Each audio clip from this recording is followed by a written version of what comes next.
Crazy to think that it's been 5 years since I started chucking silly bike videos on the internet. In those 5 years, I feel like I've gone from having absolutely no idea what I was doing to at least being above average. So what I wanted to do was to combine all those videos into one, trim out all of the fluff, so you can have not only all of those builds in one place, but see all of my progression over the years. Hopefully this will inspire you to start the build that you've been putting off or planning to get done, or at least be something nice to chuck on in the background.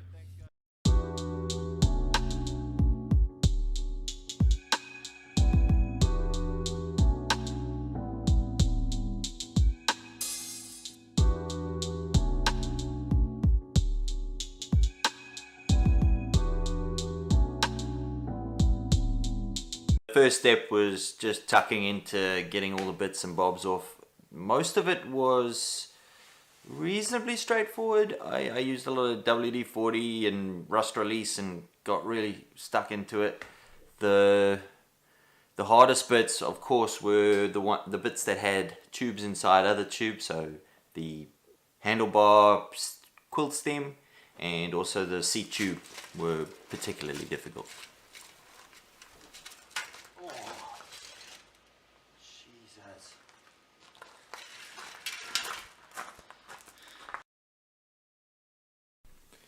I was quite surprised in the end how good condition all of the little bearings and stuff were, especially in that headset.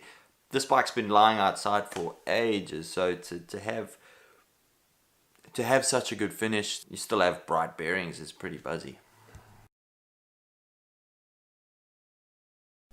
There's a quick tool I made up to knock out the pressed stem. I'll link a video down below of me where I got the idea from.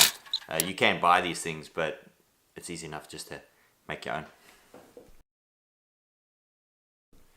I was pretty stoked with the whole bottom bracket scenario. It was older standards, older design, but same standards that we carry through to today. So I could just use a modern bottom bracket on the kind of cheaper end, which is pretty good. I was worried about this point.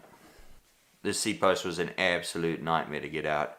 I tried a whole lot of things, but in the end, just brute force, kind of got it out.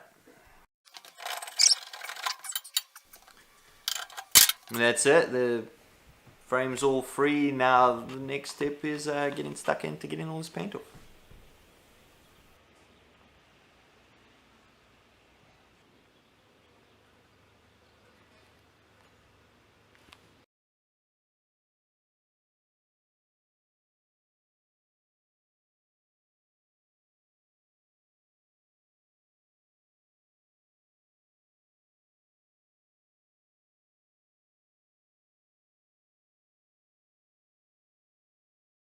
So once I'd got most of the frame down to bright steel again, it was then time to start thinking about the brake system that I'm going to go yet. I had to make a little plates, use some brackets. This way it's just a little simple flat plate cut to shape and you chuck the disc on.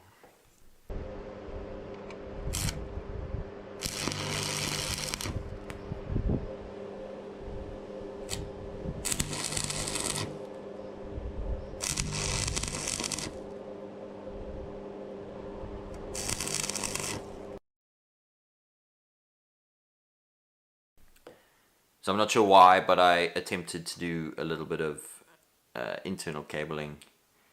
Long term, probably not the best idea, but it does look pretty sick. So I cut out this little template. I'll link below what I like, all the little measurements I used. I found this really cool image online. It's the angle is important, so how far back it is, and also this distance from there to there is important, as well as the distance from where your derailleur sits to that first cog. You can change it, but it is reasonably important. The most important bit about this is that you get yourself the right kind of tap. Park Tool makes a 10 by 1 tap.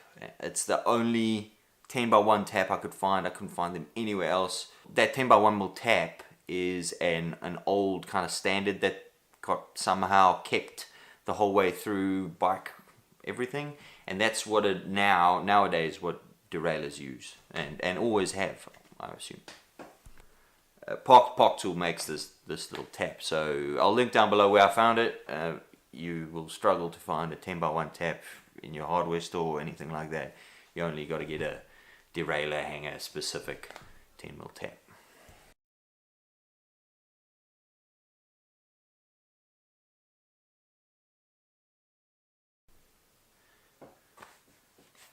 Once I got my hanger all cut out, tapped, ready to go, I did a little test fit, and then it was time to weld it on. The welder I'm using is nothing special. I've done a video before on how cheap and nasty it is, but for all intents and purposes it gets the job done. Ideally, I guess you would want to be doing some kind of brazing with this, but for me, didn't really need to. So pretty stoked with how this is turning out. So after like a lot of research, I actually found that it was reasonably easy to put bottle holders in these old steel frames. Initially, I was thinking I was going to have to get some bosses. You can buy little bosses with threads in them and weld those on or braze them on, or teach myself how to do all that. But then if you actually look at most bikes today, all it is what's called a riv nut. So it's like a rivet. You drill a little hole, put the rivet in, and then you do get a riv nut tool. But here all I did was I took a little nut and a little bolt and the riv nut, and then you just tighten it and it just squeezes in, and that's your bowl cage holder done. Easy as. Next we were ready for paint. I gave all the frame a good long sand. Worked my way up to, I think it was only about 400 grit. It wasn't anything too crazy. I did want something for the paint to bite into. Okay, so I'm going to be using the Plastic Coat enamel interior exterior spray paint. This is the primer. I've never actually used the primer before. You know, I've never actually done it right. But this is meant to kind of key into the blank steel and give us a nice solid surface for the full paint, which I've chosen pistachio as a color. I put a thing on Instagram seeing if you guys wanted either black or green, and this is the coolest green I could find, so hopefully it looks pretty dope. But let's get into it. Watching this footage back, I know I should be using a respirator. Future, I will. Sorry, I normally am pretty good with this kind of stuff. The garage I work in is well ventilated, but that's still no excuse. Can explode it. Look at that. So what I did is I put 2 or 3 coats of primer, more coats on the bits that you know would take a bit of a beating, you know, around the dropouts and seat posts and that kind of stuff. And then I also got in there with a little bit of builder's bog and just filled in my terrible welds. Just give it that nice smooth finish, like it was always meant to be there. And the green came out so nice. It's my new favorite color. I absolutely love how this bike looks. It looks even better in the sunlight. It is so sick.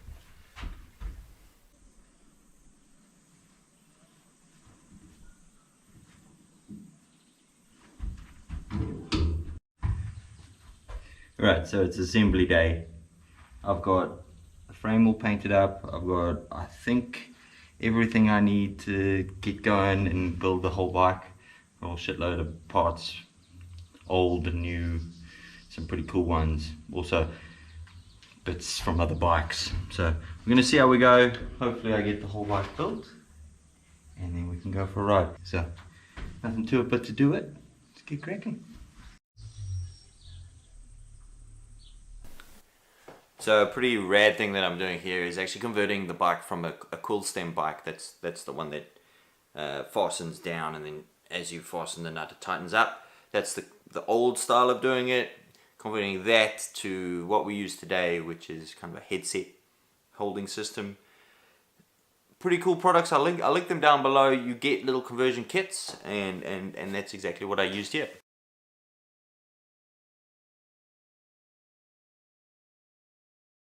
Putting in a derailleur and doing all of that was actually pretty straightforward. The worked as easy as it always does.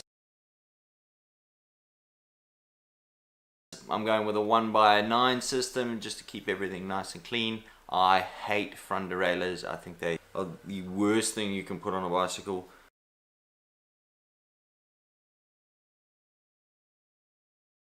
Also, the seat itself is probably the most uncomfortable seat you can possibly buy. It's the bottom of the range Bontrager one. I will replace. There is a Brooks saddle on order at the moment, so we'll put that on this and on my mountain bike.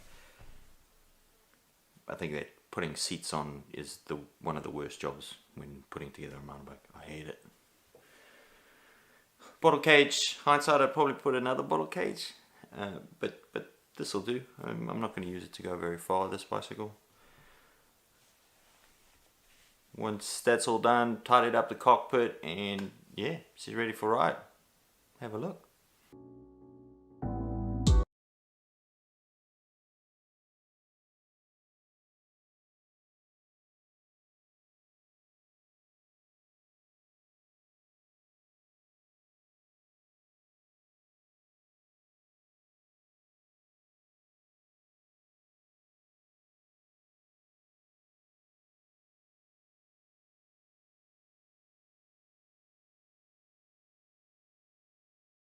In this one, I'm going to take an old, forgotten about parts bin bike and turn it into something pretty fun and pretty nice. A little jump bike, let's call it. Let's get into it. So the inspiration for this kind of came over the last few months, where I've been taking my trail bike down to the local BMX park and trying to do some jumps.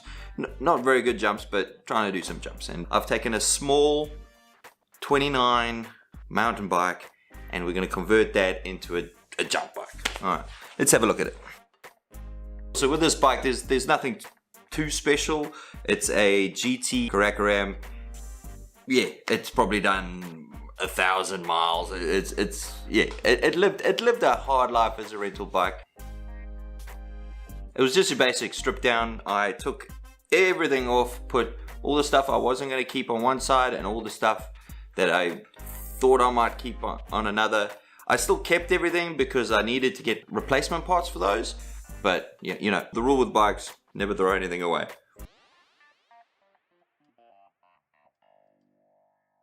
The next step in this whole process was stripping all the paint off the bits that I was going to repaint. I did this before in my previous video. I'll link it up here and down below if you want to have a look at that. Pretty much just using one of those paint stripping rubber discs on a drill. You just go for gold on it.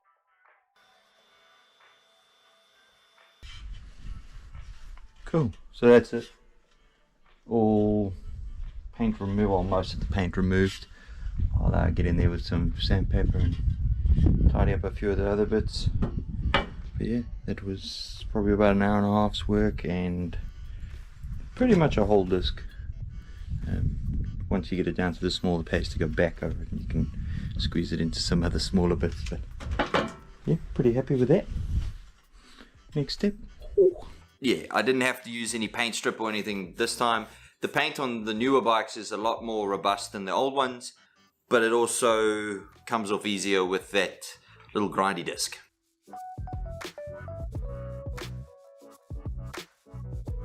As for the parts like the cranks and headset that I did intend to repaint, these have got like an anodized aluminium coating on them. All I'm doing with this little brush is just kind of tidying up all the scratches more than anything. I'm gonna, you know, heavily primer and repaint it in the end. The surface is quite good, but you know, just get in there and clean up so it looks tidy when it comes to the end.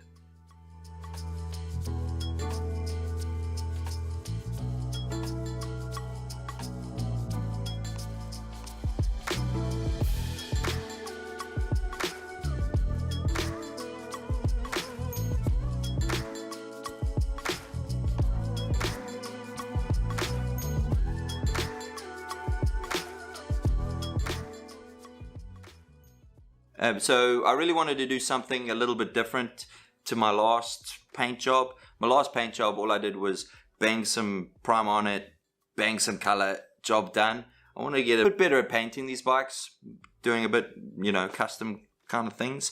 So what I did was I took my mother's vinyl cutter, I made a few decals of my logo, cut them out on that, and then stuck it on the bike. You do get two different types of vinyl if you're going to do this. You get a permanent and a semi-permanent. I'm using the semi-permanent one for this masking.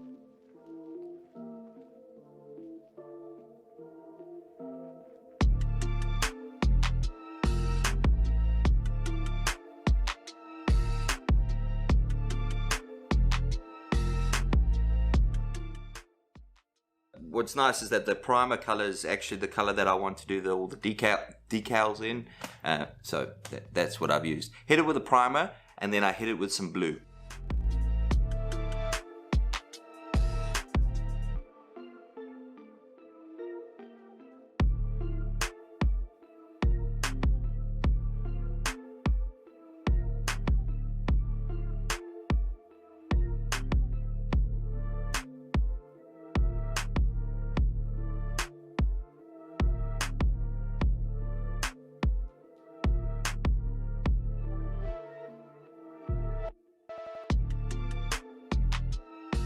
The last step of this whole process is that I wanted to do like a fade, almost like a dark fade. I thought it'd be pretty sweet. It actually came out pretty well. All you do is you slowly hit it from the back, little bit, until it kind of blends to what you want. The spray paint is real good at actually doing these kind of ombres, let's say.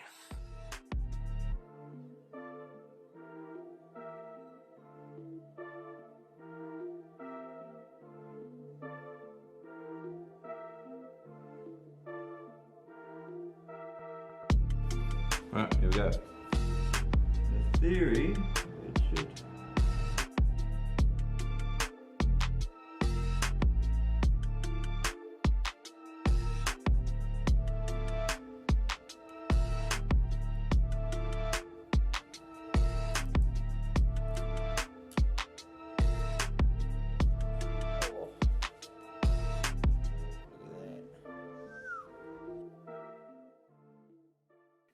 I also wanted to refurbish and paint the forks. I'll link how I did the refurbishment of the forks. It's one of my first videos I ever did. I got this like long ass hair. It's pretty ridiculous. But it's one of the videos that got me started on this. So I wanted to refurbish the forks, but I also wanted to do a custom paint job. I did something. I made my own like fox forks. I made it zero fucks forks.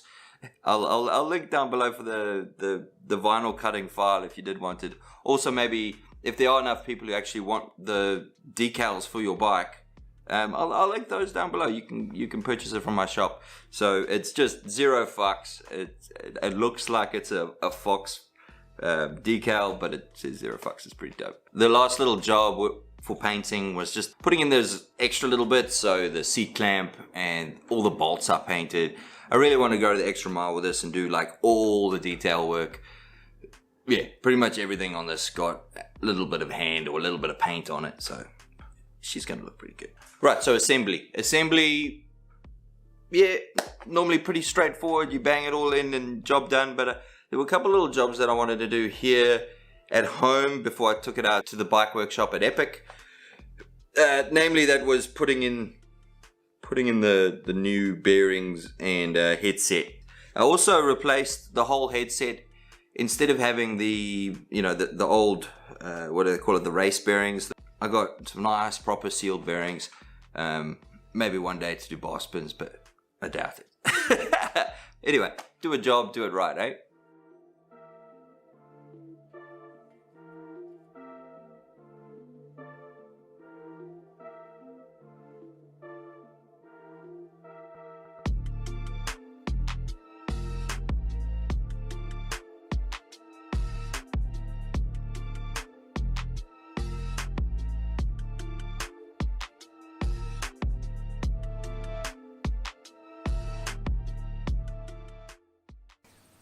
Okay, today's the day.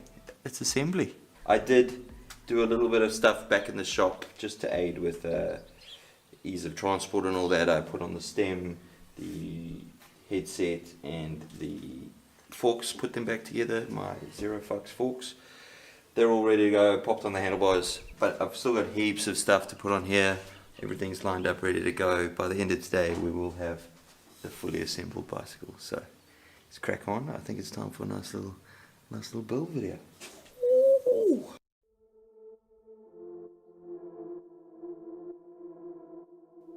Okay, so first step in the assembly, nice new bottom bracket. This one's straightforward as we've got heaps of GT bikes, so I just grabbed one off the shelf and banged it in there. How good does this crankset look?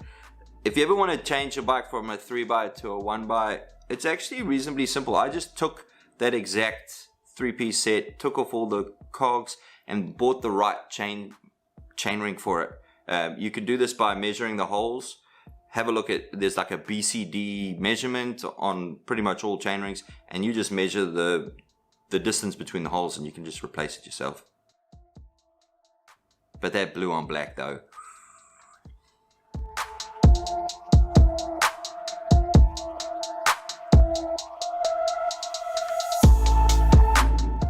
Right, so with the wheels and tires, they don't make 29 jump bikes, they're all kind of 26. So I just took something that was kind of fast rolling but still had a little bit of grip, because inevitably I'm going to be falling.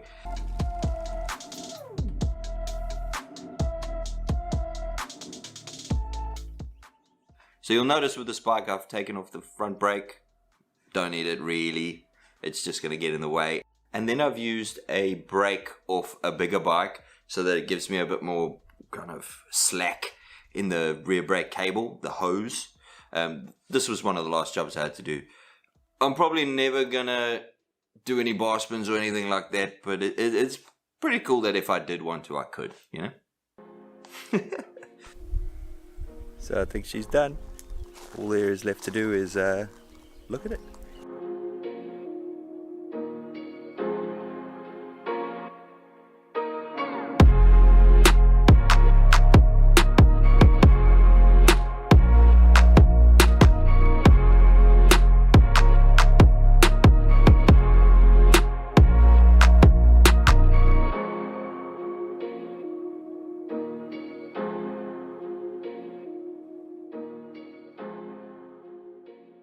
What I did was I took a 2018 Avalanche Elite frame that was one of our ex-rental bikes. It was in the parts bin, it was dead, game over.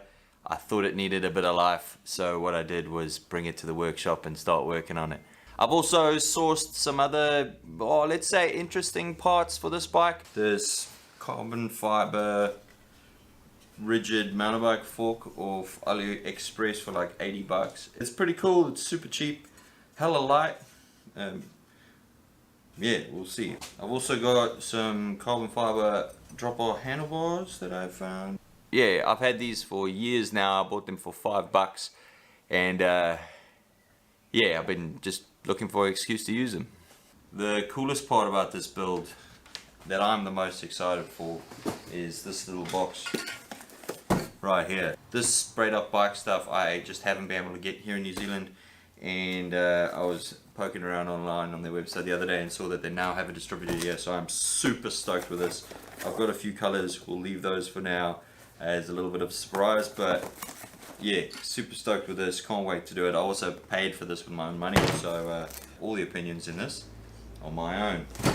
I've got a pretty good idea of the paint job I'm going to do on here, seeing as I've already ordered the colors. Haven't locked it down, but while I think about that, I might as well start stripping the bike, getting all the stickers off, getting all the paint, get it right down to bare metal. Hopefully by that time I have a better idea. So the first job obviously is to get in there and remove all the stickers and everything. You can just go in there and blast them off, but I find it's easier for me just to go in there with a nice heat gun and just loosen up the glue and pull it all off and then start my paint removal. I do this for all the stickers on the bike and for all the stickers on the wheels.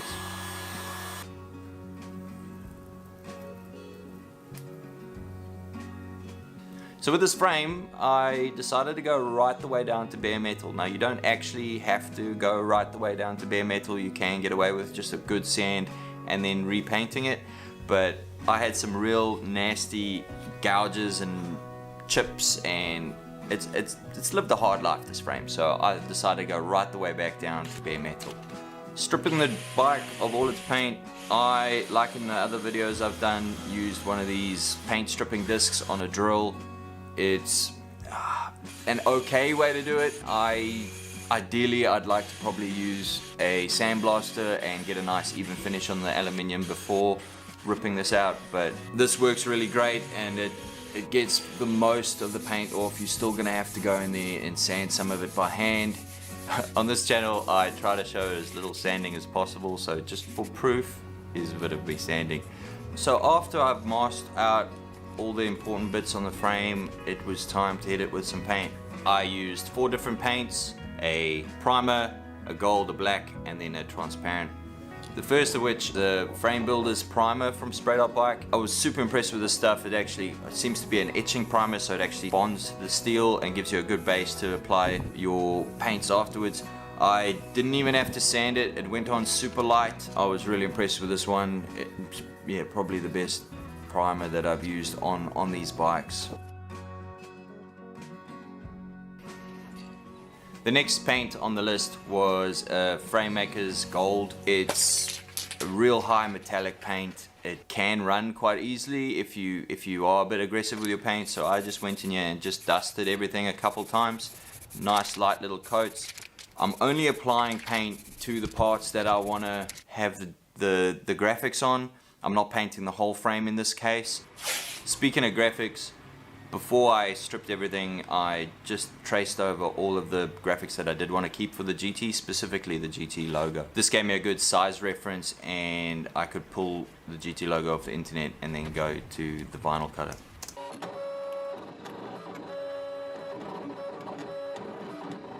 Now, I've shown the vinyl cutter a lot on my channel. It's actually a tool that has been really helpful for all the stuff that I'm doing. It's good for stickers and frame protections and all that jazz. This vinyl that I'm using is a non-permanent vinyl. There's 2 types that you need to look out for. One is for permanent stickered vinyl on your bike, and the other is for masking stuff out like what I'm doing here. So it should come off relatively easy when I finish painting.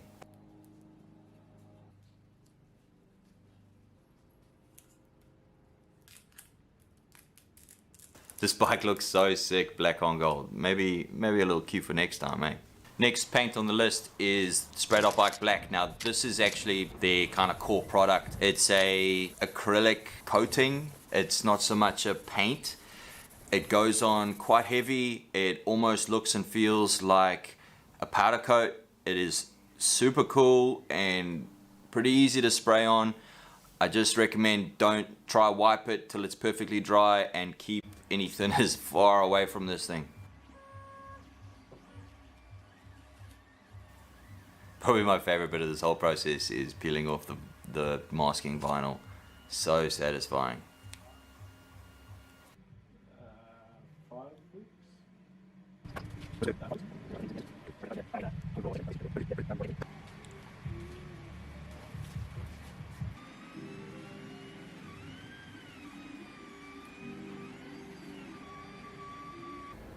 Last on the list, and I use this quite a bit in this project, is the transparent clear top coat. Now this I wasn't actually gonna use. I was only gonna use it in certain bits on the carbon fiber, but to be honest, I'm so glad I did it on the frame because it just locks everything in, gives it a really good finish. Yeah, it's a pretty cool product. It also sprays on wet and then dries back to matte, which helps so much, so much. Frame's done. For the most part, we'll leave that till later till you can see that. Let's tuck into some of the other bits. I hated all the decals on the carbon fiber bits they came with, so just a nice 600 and 800 grit sanding, and obviously because I'd sanded off the lacquer to get to those under lacquer decals, had to put a little bit of transparent paint back on. It looks so sick on the carbon fiber.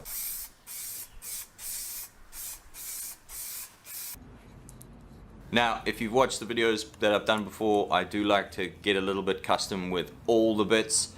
Namely on this bike, what I really wanted to do is customize the shifters, customize the pedals, and then spray as much of the silver stuff as I could find gold.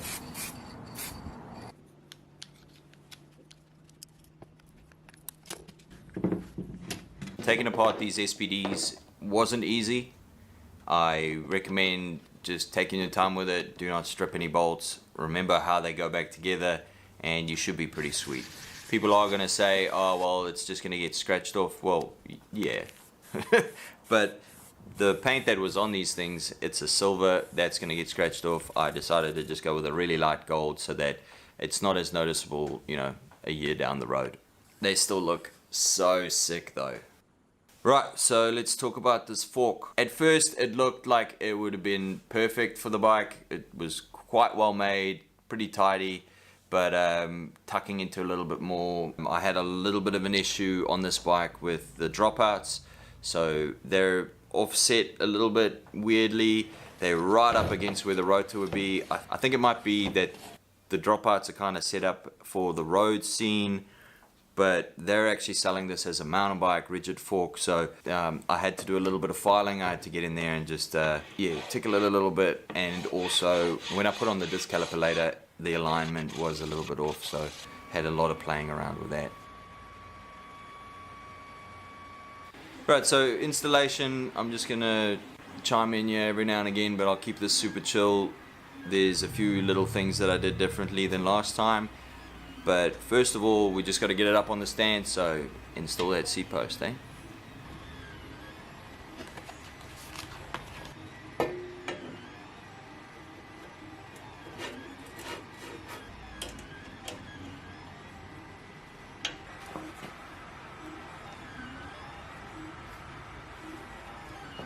I'm gonna learn or teach myself how to cut some forks into the right sizes and install them, so we'll see. Let's crack on. So installing these forks, I didn't have any of the tools that you need. You can get a tool to set the crown race, you can get a guide to cut the steerer tube, you get a tool to knock in the star nut. To be honest, I can go out and get these pretty easily, but yeah, I kind of wanted to see what it would be like to set one of these without any of that. So I tried my best, and to be honest, in the end got a result that was okay. The only thing might be that the star nut was slightly tiny, but like probably 1 degree out. I'll leave some links to how you should do this. Here you can see how you shouldn't, but you can. Yeah, does that make sense? Cutting the steerer tube without a guide. I've done this kind of stuff before. You just got to take it really slow. I'm only cutting tiny little bits and then rotating the pipe itself. Cut a little bit, rotate the pipe. This saves you from actually cutting really skew. This turned out perfect, absolutely perfect.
So as you probably guessed by now, I'm building this as a single speed 1x system.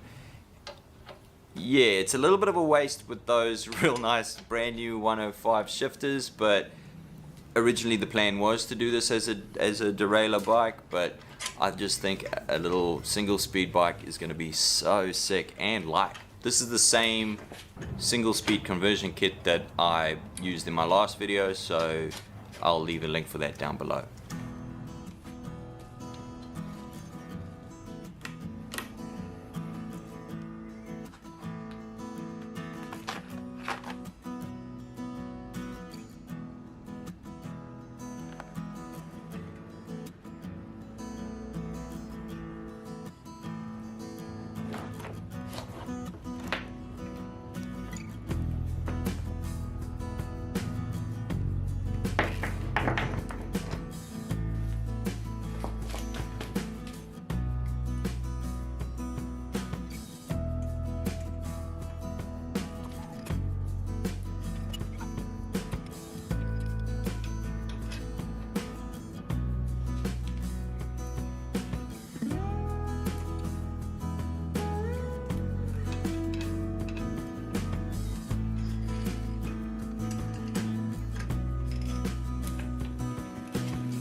As we get into the final stages of setting up this cockpit, it just has to be said that I've never done anything like this before.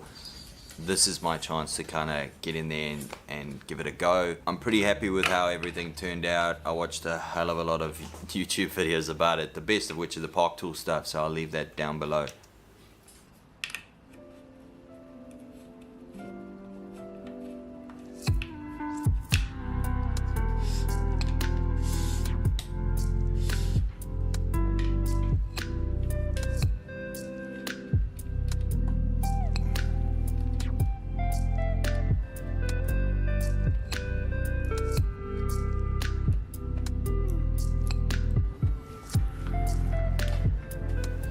Wrapping handlebars for the first time was hella daunting. I watched like a million YouTube videos on it. I first started with this as wrapping the bar itself with some reversed electrical tape to give it a bit more stick.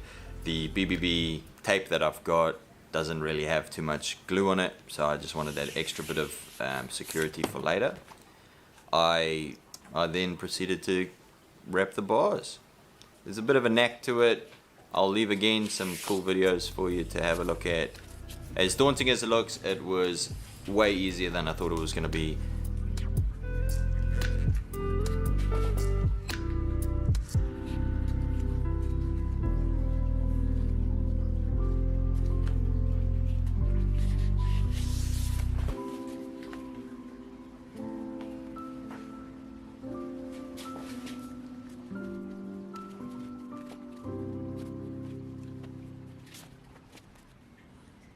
Good first go.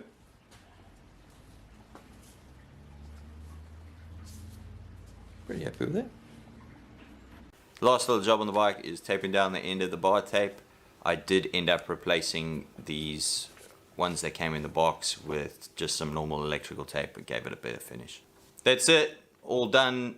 All there is left to do is have a good look at it.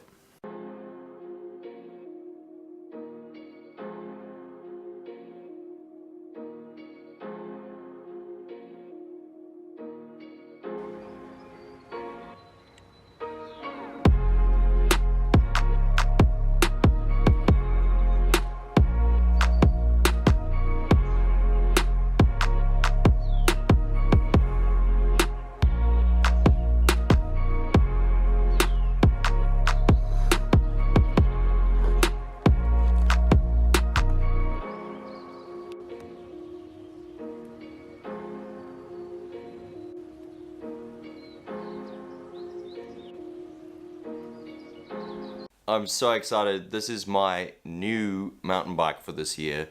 I've been riding my gravel bike a lot lately and absolutely loving it, but I am still missing that really aggressive fun bike that I can take to mountain bike parks and have a bit of fun on. This is going to fill that gap. It's a Trek Resto. It's probably about 4 years old now, and it's lived a hard life as a rental bike in our fleet. At the moment it's sitting there, it's got a whole lot of things wrong with it. It's completely unrideable. The brakes are broken, shifting like garbage. The dropper post doesn't work. It's gonna need a hell of a lot of work. And I mean, I could just, you know, fix the brakes and get it done, but to be honest, that's not what we do here. So first job today is gonna be stripping the bike right back down to the frame so I can get a good look at what needs to be done. And then, you know, it's gonna happen, but there's gonna be a custom paint job on this thing. So I'm not sure what that's gonna look like yet. I've got a few ideas, but it's gonna come to me as we pull this bike apart.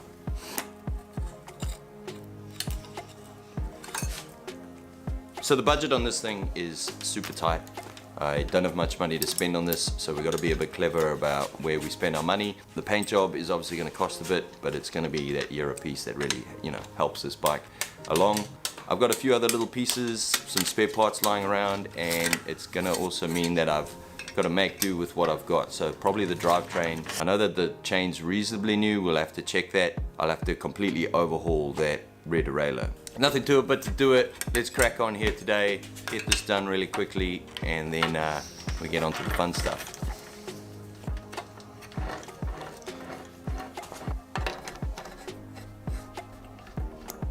That came off way too easy. So I've gone here with an extra large. Number one, it was the only bike that I could steal. And number two is that I think that with these bikes especially, having a bit more reach and a bit more footprint on the ground makes them a hell of a lot more fun to ride.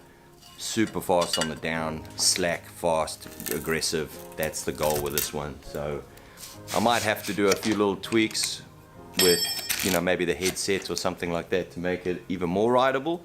But for frame size, we're going extra large, or 21.5 that it normally comes in with, to one size up to what I normally ride. So we'll see how that goes.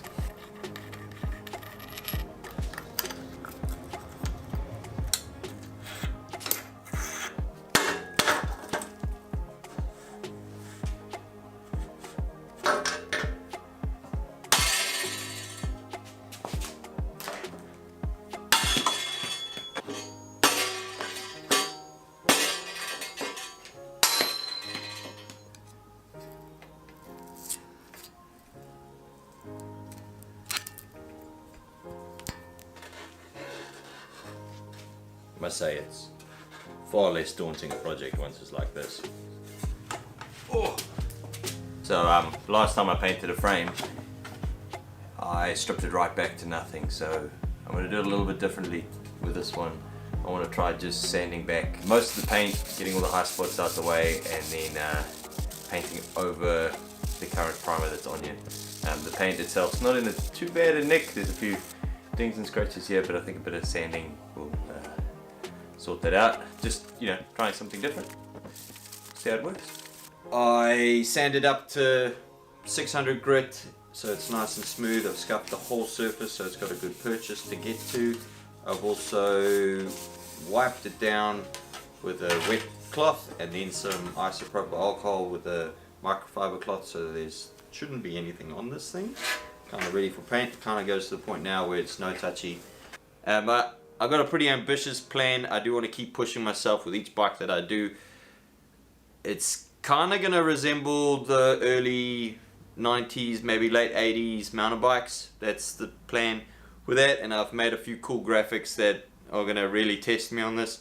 We've got 3 color graphics instead of before where I just did, you know, 1 color, separate color. Goal for today is just to get some of the real base colors on. I want to see how it lays over the sanding job, and also just get those initial ones, so the black underneath the big Trek logo and a few other little spots, get those base colors on, and then I'm going to start cutting out all the masking decals that are going to go on here. Yeah, big day. Alright. Oh, you've also would have noticed missing a bit here. What you think, beard or no beard? Wifey thinks no beard, but you know. We're rocking the sprayed out bike again. This stuff was awesome last time. Really want to push it and see what we get out of this, so let's give it a go.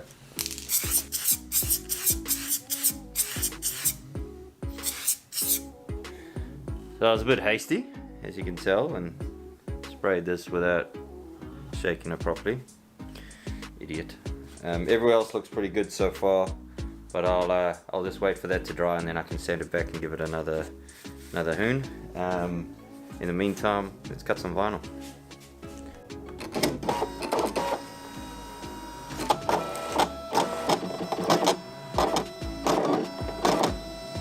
So hopefully that doesn't mess up. That is all the vinyl I have left. If it doesn't work, then I'm gonna have to order some more and wait till next week. Fingers crossed.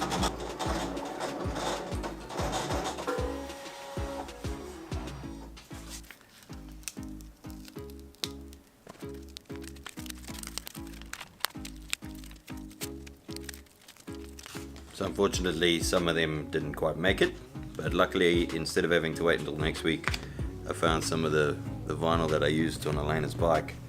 Technically it should work, but the stuff is a little different, so I'll use this pretty stuff on the non-drive side. So if it doesn't work, it doesn't matter. We'll see.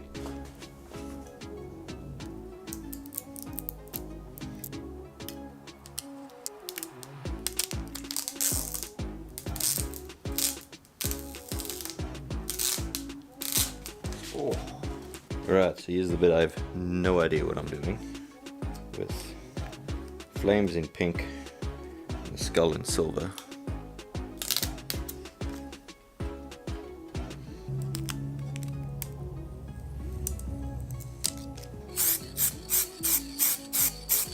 Right, that's all the decals.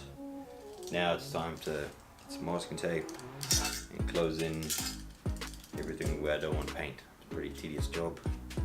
You can check back when I'm done. Right, it's the next day. Got a bit hasty last night and cocked it up a little bit. I was trying to rush last night because today was going to rain and I wanted to get the first coat of main paint on before today. I can do some little bit of painting, you know, little dabs in the shop, but if I do any big stuff, it's got to be done outside, and today's meant to be raining all day, so I was a bit hasty and this whole thing peeled away. So kind of fixed it last night. I might have to do a little bit of sanding now before I get the big paint on. I'm pretty gutted with that, but it's one of those things, live and learn. A little bit nervous, not gonna lie. More nervous about all of this that I messed up. We're only gonna know once the colour's on and I pull that decal off whether it worked or not, and we're just gonna have to work with it. Right, welcome to my professional spray booth. Dog shit, shovel, old firewood, broken bin. If there was any ever doubt that you can't do this at home, check the setup.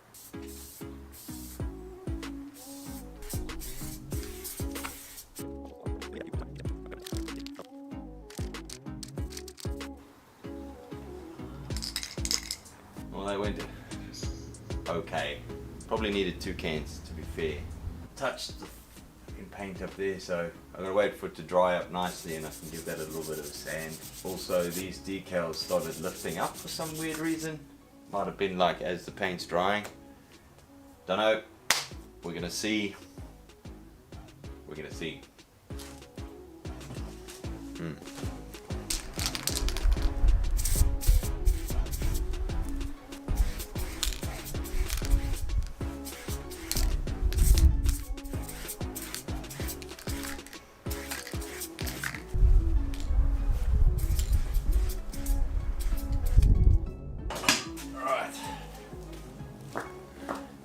I don't think this is gonna have worked, but we're gonna see.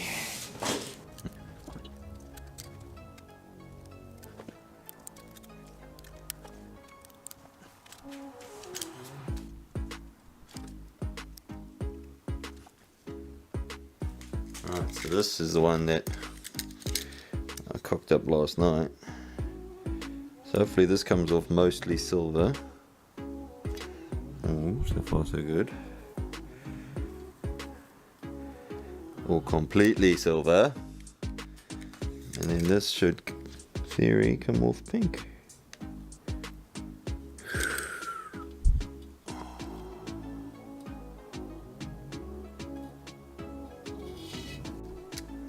It doesn't look like much now, but it gets black over this. So.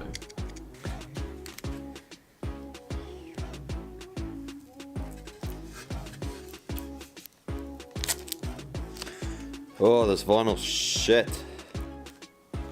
Just stick, man.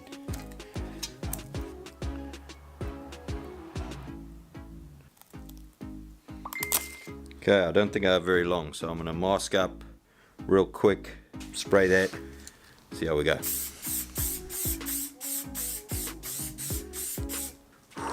Okay, hopefully that works. It looks pretty good. Just stay.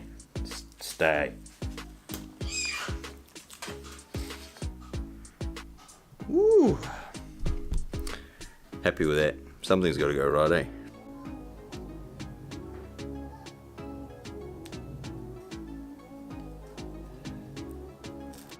Look at this monstrosity of masking.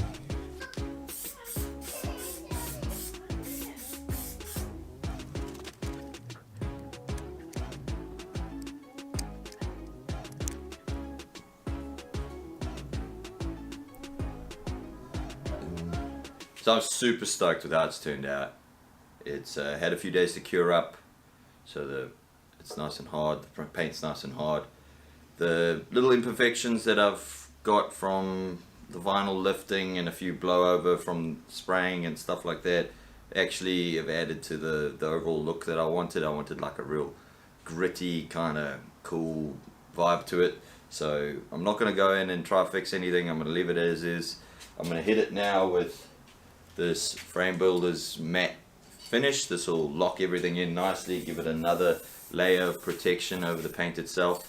And then I'll leave that for a couple days to cure again, so that before I do anything to this frame, put any parts on. What's the next job now is I'm going to go through all the parts that are going to go back on this bike, have a look what needs little touch-ups or needs a service or anything like that, and while this cures, that job should be done, and then we can start assembling the bike. We're going on holiday end of this week and I want to take it with so I can rip it and have a blast on it. So most of the stock stuff is going to go back on this bike. I'm not going to do too many big upgrades. I do have some brakes that are going to get some upgrade, and maybe the handlebars, and the dropper seat's going to get an extra 10 mils. For now, what I'm going to do, I know this says it's a Super Roscoe, and that is the plan, to have something that's so sick and upgraded and everything, and the best hardtail it can be.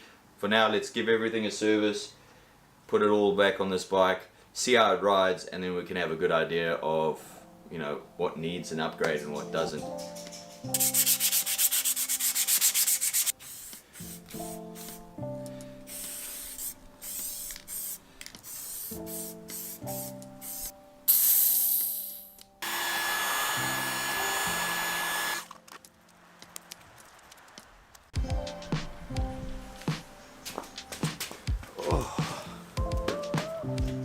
Okay, we're painting the fork, we've decided.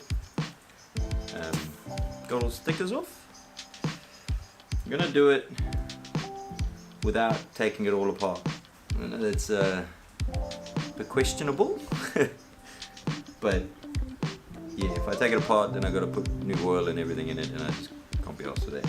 I haven't decided whether it's gonna be black or pink, or black and pink, or whatever, so I put it on Instagram.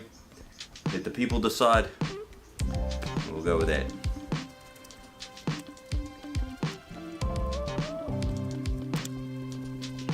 So the people have spoken on the gram, and we're going pink crown with black lowers. I think that's going to be the coolest way to go. It's also going to make painting it a bit easier. The neon colors out of the sprayed up bike are real difficult to lay on accurately, so I was quite worried about painting all through here with the pink.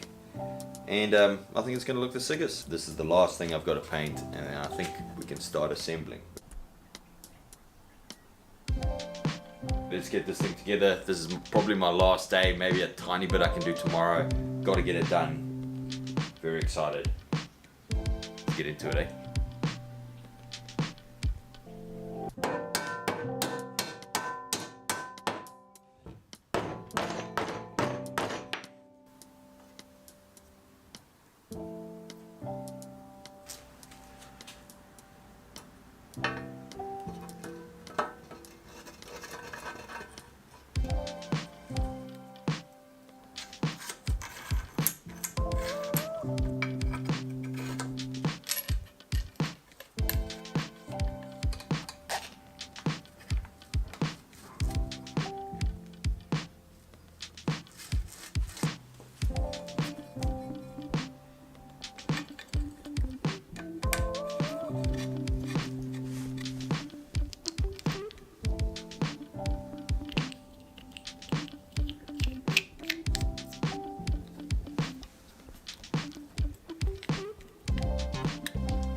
So I'm going to attempt to do some tubeless. It does have some rim tape on here, but I'm going to double it up with some Gorilla Tape because I don't have any other rim tape. I'm going to do that, and you know, it might work, it might not, because those tires are a little bit old, but there's only one way to find out. Tubeless is way better. Let's do tubeless.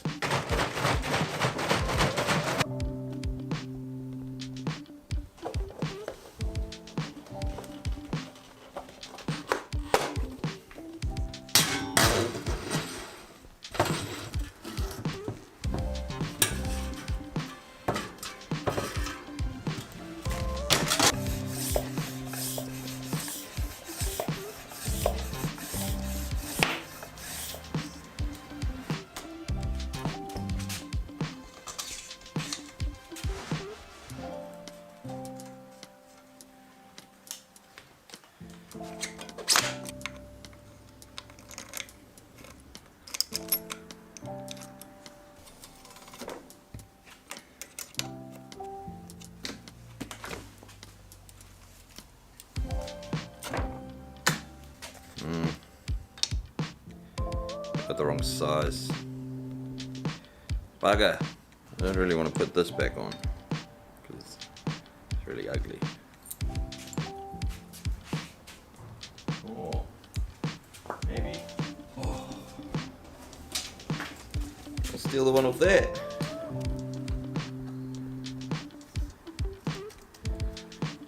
Nice.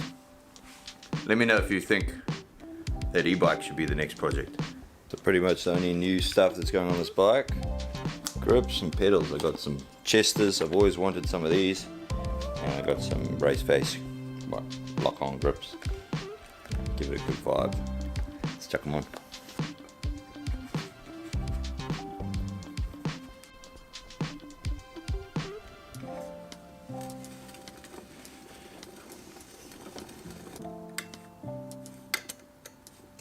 Most difficult bit for last. The shifter cable routing is a bit funny on this bike. What it does is it's got, you know, a short piece of cable here, and then the cable actually runs exposed through the frame, comes to another cable housing to the back, which is, I guess, slightly easier than trying to run that cable through the whole thing, but it's just a pain.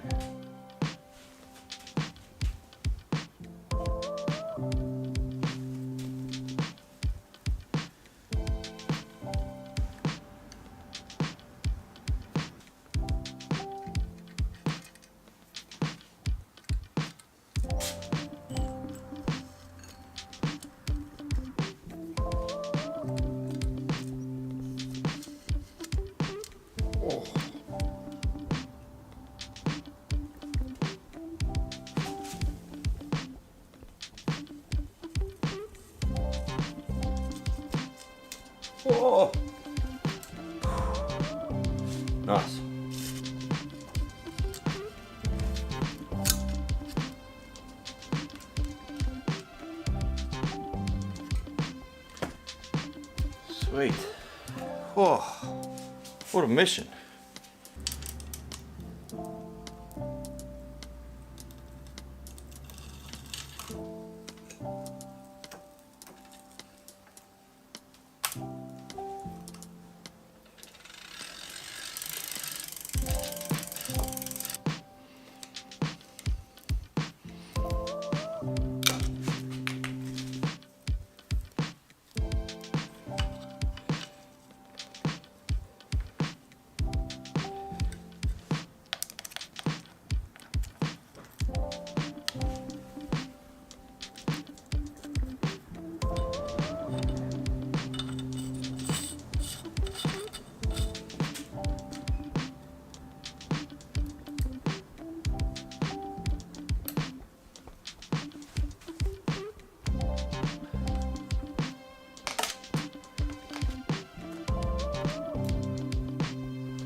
Now, before we take it for a ride and get it nice and dirty, and get a few scratches on it, I think we should just have a look at it.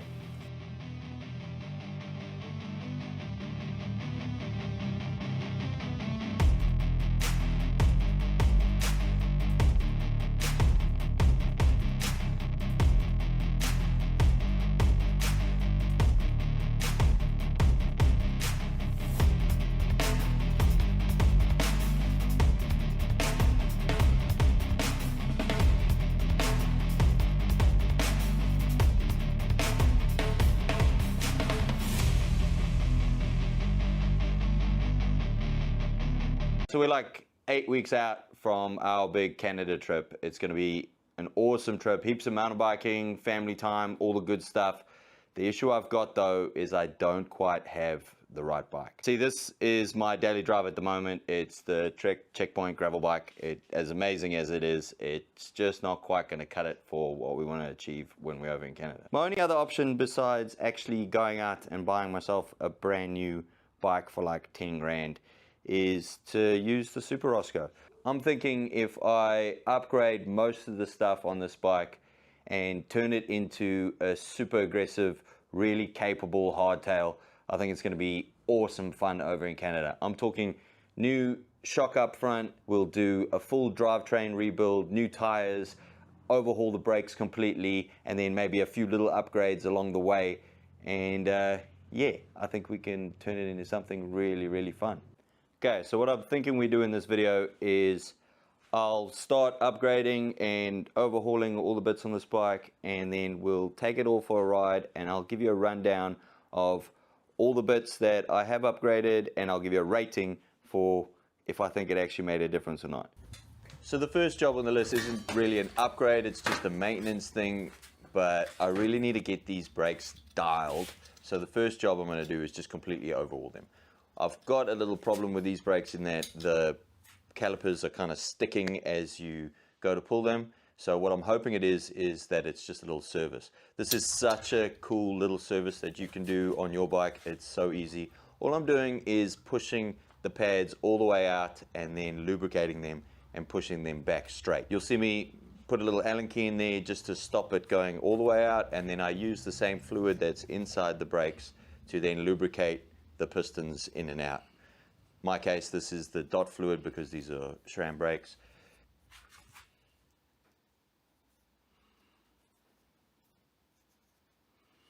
And then when I go to push them back in, I just use a nice flat pliers and push each piston back in one at a time. I've also gone in and put brand new brake pads in on this one, so hopefully these are going to be working quite nicely. The other upgrade that I'm doing now to the brakes, now that I know that the calipers and pistons all work like they should, is I'm going to actually upgrade the size of the discs. So at the back was a 160, it's now going to 180, and same on the front.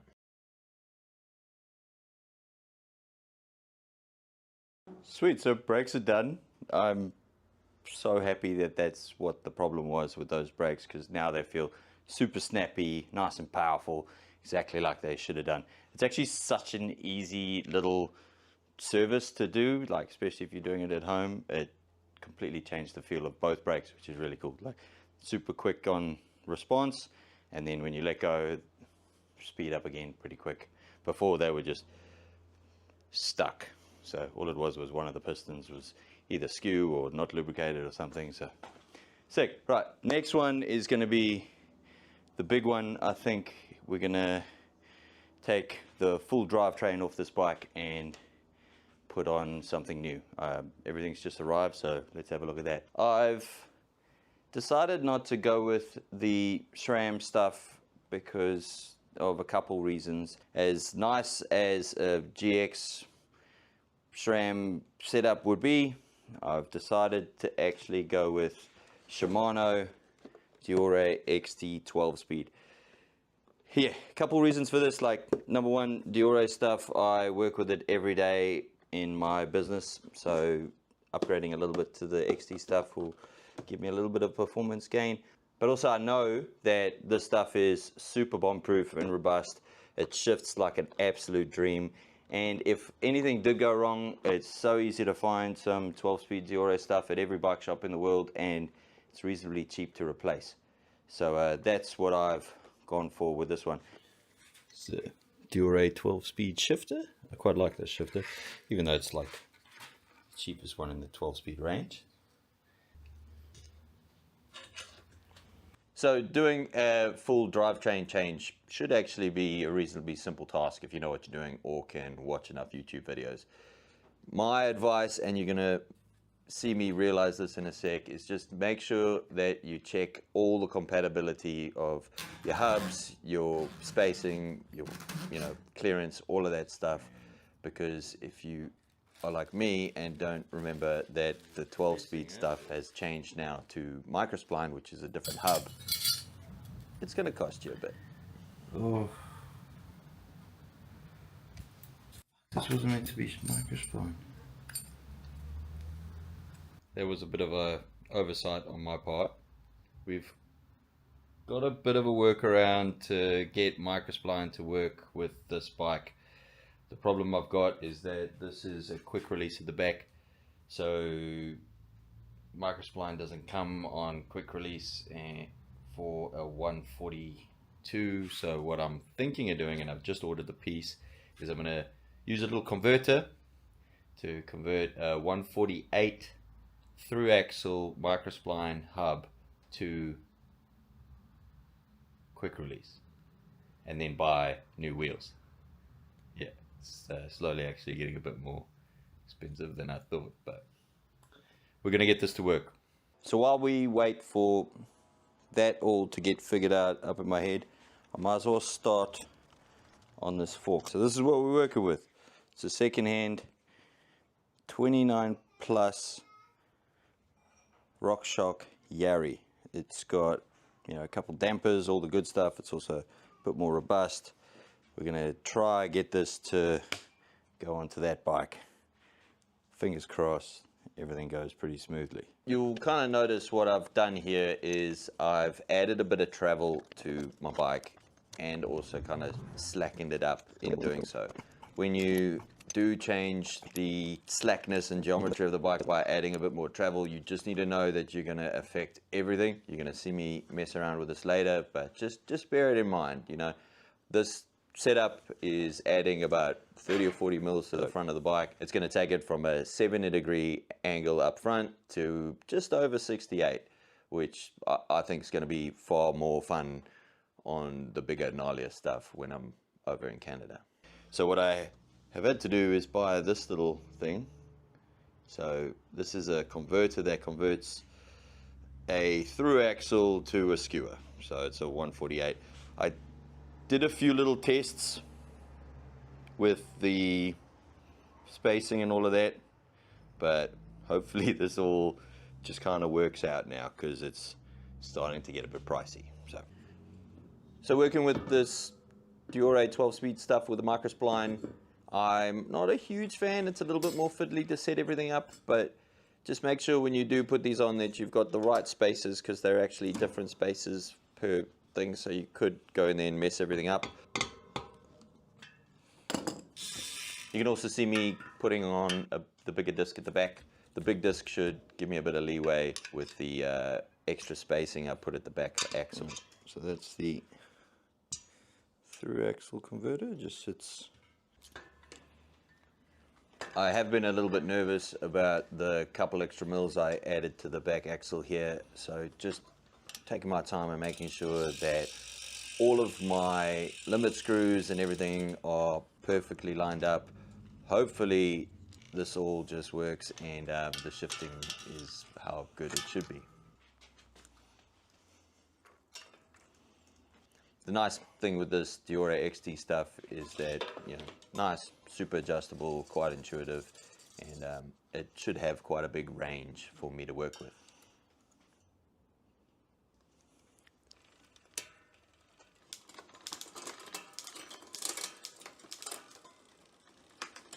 Woo!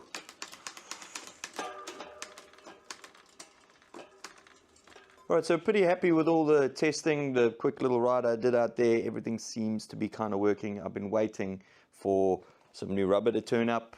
So what we're going to do now is we're going to chuck this rubber on, we'll convert to tubeless in the back there, and we'll put a tire insert in, which is new to me. I've never done one before, but should be sweet. I've also gone with the Minion downhill rear 2 with the double down casing, so this should be like the most hardy back wheel that I can put on this thing. And yeah, we're going to chuck it on and then we'll go for a ride. We'll go test this thing, see what it actually feels like. Yeah, exciting. I'm also converting the rear wheel to tubeless so that obviously I can run tubeless. Pretty straightforward. You can do this on most rims nowadays as long as they have, you know, tubeless ready. So I've never done this, but honestly, how hard can it be? To be honest, I think that this core that I've got isn't the best. I think I took it out of a gravel bike, but the way I feel, it's probably a little bit better than nothing. It was a little bit more of a fight to get the tire on with that insert, so if you did this, just bear that that's kind of going to be the case. I also left a little gap in the insert above the valve so that when I put the sealant in, it just flows nicely and doesn't get bogged up with the tire sealant. She's all together and ready for a ride. I took it for a quick little test, but we should probably take it on some proper trails. Right, let's go. Give it a test. What I'm looking for in this first ride, I know it's not going to be good, but I'm just making sure that, number one, I've tightened everything up like it should and everything seems to kind of work. There's going to be a lot of dialing in as we go, but yeah, let's go for a spin. Took me about 2 seconds to notice the first issue we've got, and that's the dialing in of the shock. So I'm going to mess around with some air pressures and the compression and all of that as we go today. But another thing that I've kind of noticed right off the bat is it's a little bit more lively in the steering. Now that's probably 2 reasons. One, it's a little bit slacker, so that front wheel is a little bit further out, so your steering's quite sharp, but also I think it's got something to do with these handlebars. Yeah, you can see me kind of stabbing at my steering as I go. That's not quite how it should be, so we'll work on that.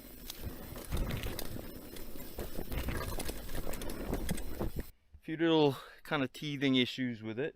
I haven't quite got that fork dialed yet. I think I've had it locked all the way around here, so we're gonna adjust the compression on that and hopefully it comes a bit better. Also, I pumped the tires up way too much because I literally just made them tubeless, so I'll let a little bit of air out, see if that helps. The handlebars also quite far forward, like rolled forward, so that was making because it's got that extra kind of rake to it, it's quite twitchy, so we're going to adjust that and give it another go.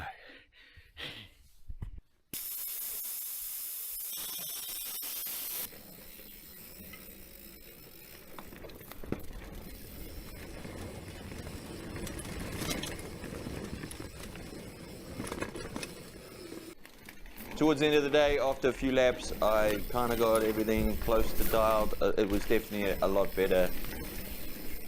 Oh, I think I got it. Definitely going to need to take it back to the shop and have another good look at a few things just to really dial it in before we do anything. So, somewhat of a success. Let's first talk about all the positives. Positives, drivetrain was just amazing. Shifting, absolutely perfect.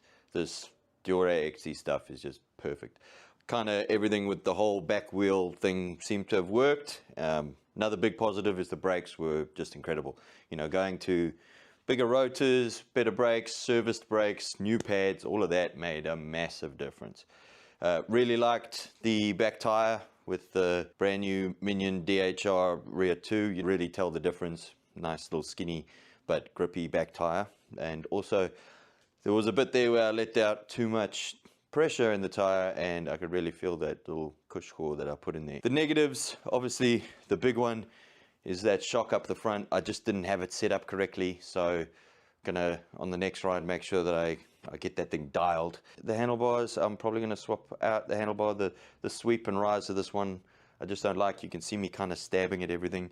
When I rolled them back a little bit, it kind of fixed what the problem was there. So I'm gonna try a different handlebar in here. So because I added a little bit of travel in the fork, it's obviously slackened everything up and slackened up my seat tube. So my riding angle is a little bit back.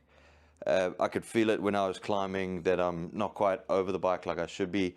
I think I can fix that just by moving my seat forward on the seat clamps. So hopefully that'll alleviate that problem. It wasn't major, but it was just a little bit noticeable. Obviously, when you change the geometry of the bike, it affects everything. So what I've basically done is lent everything up like that, and my seat tubes got slacker, my forks got slacker. So that's meant that my steering's a bit more twitchy and my seat position is a little bit further back. So just got to kind of fix all that before we crack on again. Yeah, let's tuck into those and then we'll go for a ride tomorrow, hopefully with the bike all dialed in. So the next day was super fun. I went for a ride with my brother who hasn't been able to ride because of some pain issues for years and years and years. So we took his dog, had a blast, and I was so stoked to find that almost all of the stuff that I had wrong in the first ride I'd kind of fixed on this second one. You can see almost straight away right off the bat I'm far less kind of punchy in my steering, so it's a little bit less twitchy. Those handlebars really helped. And then also just getting that shock dialed was amazing. Oh, so good news. I think I've fixed the seat position. Nah, it's better to pedal now. We did quite a lot of climbing, you know, a couple laps, and that seat position is bang on now. I can climb this thing anywhere, and I'm so stoked with the drivetrain and shifting and all of that. So really, really stoked. You can really notice the effects of having a slacker head tube when you're going quite fast on the down stuff. I'm far more stable. I've got a bit more control in what I'm doing. Yeah, overall quite happy with that. Yeah. Good boy. Good boy. Let's go. So I literally just finished my Roscoe build and this incredible bike walked into my shop. It's a super old frame that one of the old guys brought to me to help fix a couple bits and maybe buy some tires for. We ended up talking and I'm actually going to do a full Resto build of this bike, take it right back to basically what it looked like new, hopefully even better. It's going to be a very difficult build for me. Number one, because it's for a client, it's got to be absolutely perfect. And number two, because of its age. There's a lot of little things that could go wrong, a lot of parts that are very different to what we have today. I've got to rebuild most of the bike, take everything apart, repaint everything. Yeah, nervous, but same thing again as what I did with the last build. I'm doing this to really push myself and get really good at doing these bikes. So it came to me pretty much in pieces. The guy had started working on this, he's taken it all apart and stripped all the paint off, which is a great thing because that's probably the worst bit of doing this. Today I have to get at least a primer on this thing so that I'm going away for a week now, it doesn't rust again. Today's goal, we're going to get it right the way down to a bare frame, take all the pieces off, and get a primer on so we can have a good look at where we're going.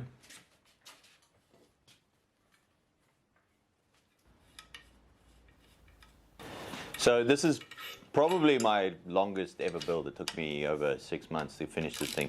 So what I'm going to do in this video is I'll make some chapters down below and you can kind of click through and decide what you want to watch, but I would recommend kind of watching the whole thing because I learned so much on this build and I'm going to share as much of it with you as I can along the way. The first job in this whole build is obviously to get everything back down to a bare frame and get all the parts off the bike. It's normally got years and years of rust that you got to break your way through. Getting the headset off is generally the hardest one. Oh, don't know what to do, yeah.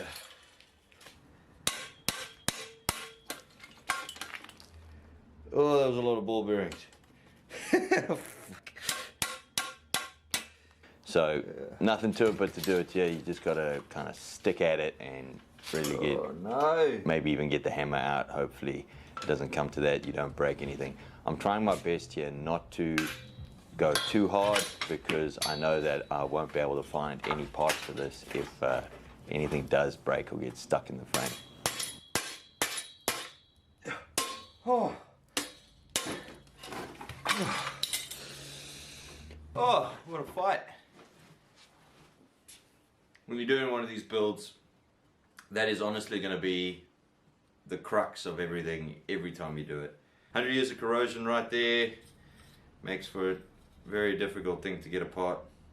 It's done now, which is exciting, and hopefully we can put it back when we do it.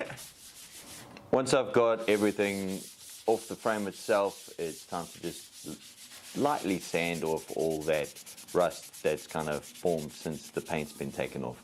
Just a little bit of condensation will start to put rust on this thing. It'll really affect the overall finish of the bike. So just a nice quick sand, and then I degrease everything with some degreaser just so that it doesn't have any of my sticky fingerprints when we go to put a primer on. As I kind of get deeper into this build and start really digging into all of the parts and all the bits that haven't seen any daylight in a while, starting to kind of get an idea of what the color is. So in these pieces you can kind of see that it was a kind of dark green. It's a little bit hard to see, but that'll kind of show itself a bit more later. So here I am just outside laying on a primer. So this is a edge primer that's made by Sprayed Out Bike. I'll leave links for it down below. This stuff works really great. It just puts a good hard base on for whatever you're going to paint. If you're doing something down to bare metal, I highly recommend getting some of this. I still really need to, number one, get a really good paint mask, but also number two, start to figure out how I paint these things not in my backyard.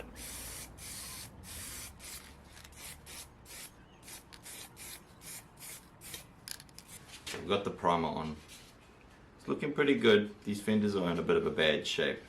So I want to try a few things. I might get some bog on this, and then the edges where they've had, you know, 100 years of people dropping the bike and putting it down. I want to see if I can just tidy this up a little bit with some snips. It's a little bit risky, but I think it really needs it. It'll give it that kind of clean look. Nervous on this. I'm glad I really did this because cutting that edge made it super neat and tidy, and I was able to really finish it like it should be. I was never going to get it back to how it was just with bog alone.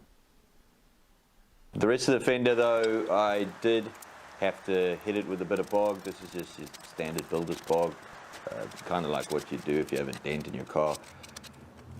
With builder's bog, it's quite important to do quite a few coats, so you're going to be working at this quite a bit. So you'll see me kind of come in there, hit it with some bog, sand it right back, hit it with a little bit of primer, and then I actually come back again and put more bog over the paint again just so that it can really get rid of all those bumps and make it like a really nice finish.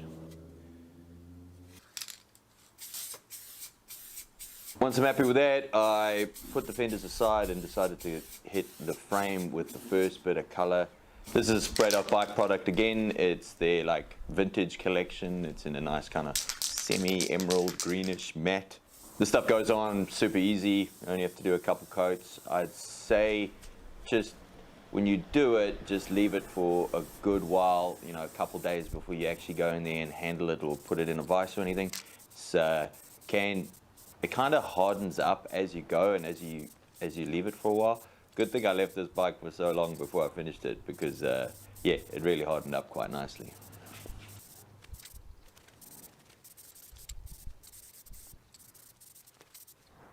You don't see it very often anymore, so I thought I want to make a bit of a feature with the seat stay being detachable, so I sprayed that white. I think it's going to look pretty cool in the final product.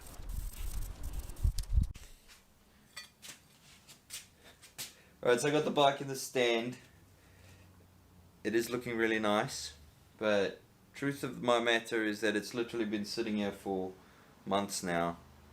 I kind of got a bit scared and just let it sit for a bit, mainly because of all these little pieces that have got to go on the bike.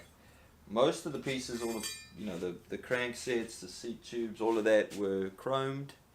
You know, 100 years of chrome has eroded away and left us with a bit of a difficult scenario. It's been, yeah, two things that have slowed the project down. One being just the sheer number of pieces that I've got to refurbish and get back to normal, but two, also what to do with these. I did a little bit of research into getting everything re-chromed, and it would have been like a couple grand to do just a few little pieces. So what I'm thinking now is that I'm gonna just clean everything up, take all the rust off them, get them nice and smooth, and then hit them with a clear coat. This will kind of preserve that patina, preserve the like raw metal look, but also preserve all the little stamped in pieces like the serial numbers in there. I think it's going to look really nice. I tested everything. I tested repainting, stripping the stuff right back down. Yeah, it just never looked right, so I think this is going to be the nicest way to do it. Normally when I got these bikes, what I'll do is I'll refurbish or repaint everything, and then come back in and just in one go assemble the bike. The sheer daunting task of doing all of that's kind of put me off for the last couple of months. So what we're going to do is just work on a piece, get it on the bike, work on another piece, get it on the bike, and slowly build this bike up over the next couple of weeks. Look at these parts. Like, this is the old bottom bracket. I've never seen one like this. But like all of this, someone actually hand did these fillets on the lathe. You can see it's made by hand. It's definitely done. Just the skill and precision to make these things is so cool to see. These old pieces are just so beautiful in their finish, and yeah, everything seems to be handmade on the lathe or built by some awesome machinist. It's really cool to see. I think we've lost that a little bit nowadays. Look at this little grease nipple. Oh. Very cool.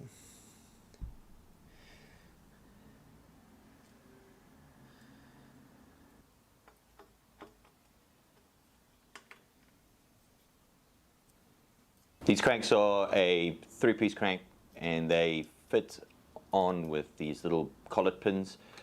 Pretty hard to find the originals, obviously, because they're made by hand, and I had to kind of use some new ones. I stripped them a couple times. So what you need to do when you're working with these is really knock the pin in and then tighten the bolt up.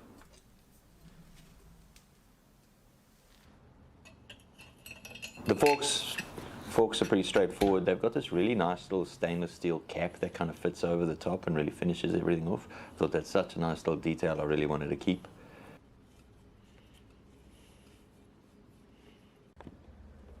With the headset here, because I lost like 1 million ball bearings when I was taking it apart, I had to try to find some more. It was reasonably easy to find some, but just, yeah, with these old bikes, just remember that there was no such thing as a race cage or anything like that. So you just got to be real careful not to lose all the ball bearings. Luckily, it's not too expensive to go in there and buy some new ones. Here you can see me just putting a bit of grease in the little race that it's got there, and then slowly just one by one adding each bearing as we go. How this kind of works is there's two races that sit on top of each other and then sit inside the frame itself. Kind of the precursor to what we are used to today with our sealed bearings and all of that.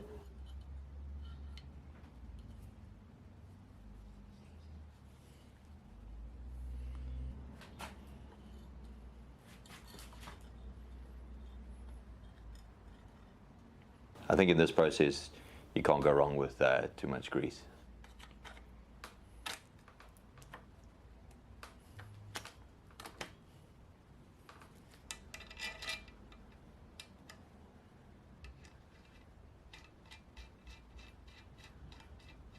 Now you can see me starting to put in the, well, I can't quite know what to call it. It's kind of like a cool stem, but it's not quite the same. It just fits down there, and then with that bolt kind of tightens everything up as you tighten it on the top of the cool stem. This kind of also tightens down the handlebars and puts everything into perspective. What you think? Pretty cool. The next big job to tackle was the pedals. Now, what I did was I took them completely apart. Every single piece, there was like, must have been a dozen pieces per pedal and bearings and everything. I gave some of it a little bit of a cleanup and a bit of a fresh coat of paint. I thought that was definitely the right thing to do. And then I just had to slowly figure out how to put them back together. Same thing again, lots of grease, putting the bearings in. What I really liked about this again was that, you know, everything was handmade, so there was a definite left and a right, and I had to make sure that there was nothing that could go in the wrong place, because then it just didn't fit.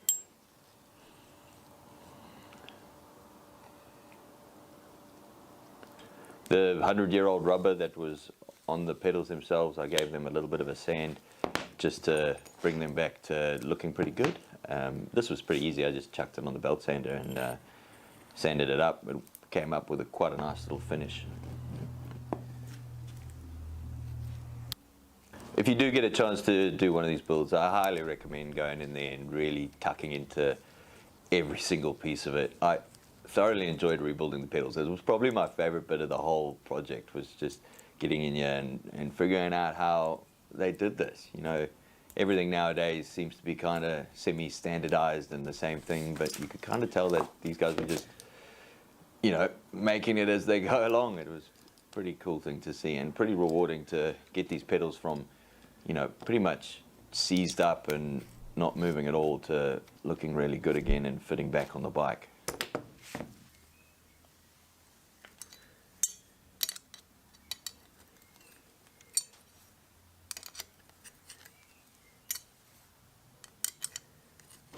Pretty exciting a little bit, this. Just, you know, the bike's starting to take a bit of shape. I really like this finish that I've kind of gone for with the raw metal and all the patina that was there. It's just given the bike, you know, a bit of character that, you know, it wouldn't have had if I just painted everything and slapped it all together. This week is the week where we're going to actually get in there and finish this thing. There's a few big jobs to do, like I've still got to finish the wheels, and I've still got to finish the mudguards, and then wait for a couple little pieces to show up, and then we are ready to put this thing together. So nothing to it but to do it. Let's crack on, eh?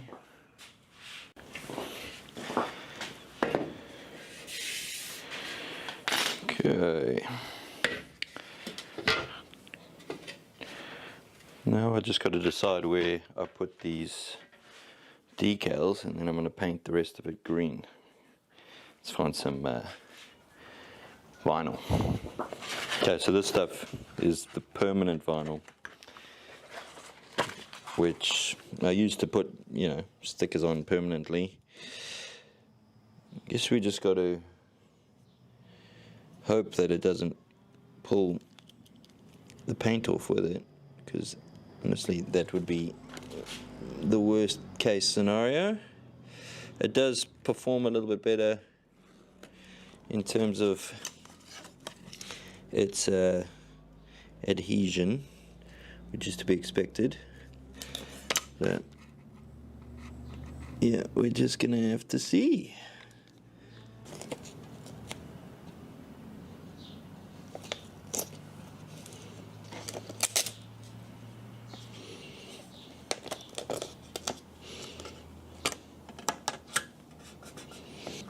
Okay, that is way better. Hope for the best. I got the decals on, pretty straightforward, and then wrapped the rest of the white just in some paper and masking tape so that it doesn't get any of this green on the blow off. This stuff, the sprayed up bike stuff, does, you know, go everywhere. It's a pretty thick paint, so if you do use it, just make sure you mask as much of it as you can. I've learned that from the last few projects that I've done.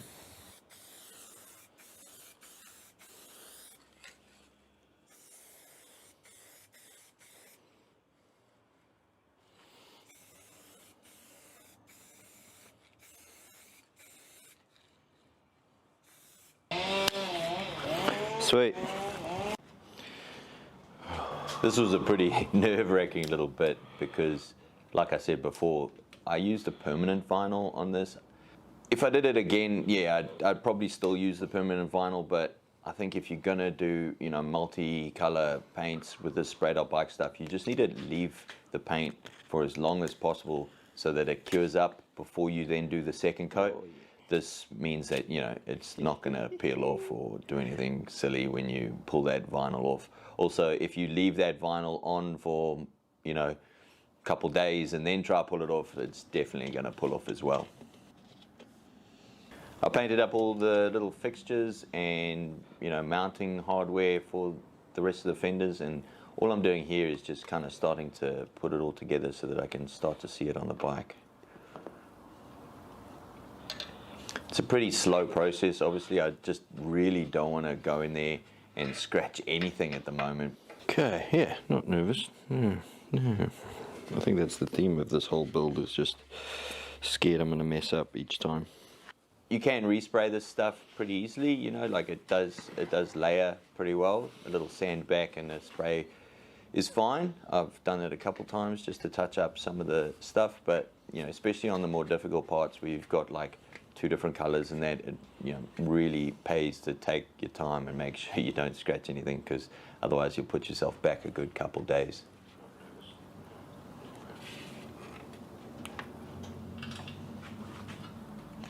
I'm trying my best here too to just make sure I use all the original hardware. I cleaned up every single bolt that came off this bike. There was only a couple places where I had to use like new bolts, and that's only because they were either completely seized or stripped completely so they wouldn't tighten up. Yeah, pretty happy with how nicely it all comes together just with those old bolts.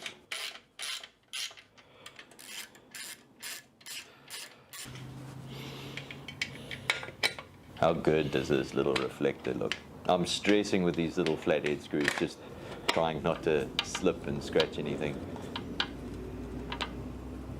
Okay, we don't have much time today, but the goal is to, very excitingly, get the wheels on. There's a couple of other little things like the brakes to get ready, but hopefully we'll get the wheels on and then we're pretty damn close to being finished this thing. So these wheels, it would cost me thousands of dollars to get them back to perfect and re-chromed and everything, but what I've done is I've taken off all the surface rust, and now we're just going to seal everything in and protect them with some Frame Builders transparent finish.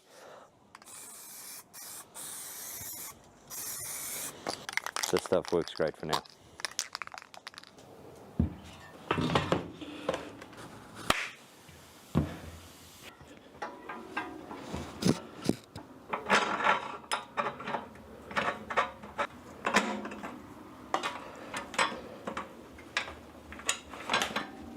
Battery on the camera died while I was doing that, but she's on. That's the first wheel on. I would hate to have to take that off to fix a puncture, but I think what you should do is bend it out, but we're trying to keep everything nice and tidy now, so we won't do that. But yeah, looking good. Very good. So here, as I'm assembling and putting on the back wheel, you can see the coaster brake. I did take it apart in a little live stream and didn't record it for this, but to be honest, just taking it apart, giving it a bit of grease and putting it back together was all that it needed. Yeah? This back, sure. Nice, eh? Yeah. You can also see here that there's a lot of moving parts to the back of this setup. There's, you know, the little chain tensioners, the new chain, all of that stuff. So I'm just being really careful, obviously, not to get in there and scratch anything on the frame.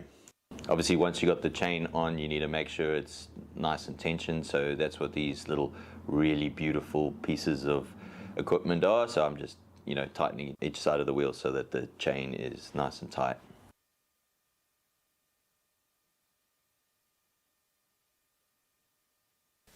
The last big refurbishing job to do on the bike was actually to tackle the light and the, you know, dynamo that goes on the wheel. What was actually real crazy is I figured out that the light bulb, the original light bulb that was in this bike, still worked. So all I had to do was take it apart really carefully and just, you know, clean up and repaint everything. There was a lot of surface rust on the light itself, so I just gave that a little wire brush and then gave it a little bit of a green paint. This thing came out so nice.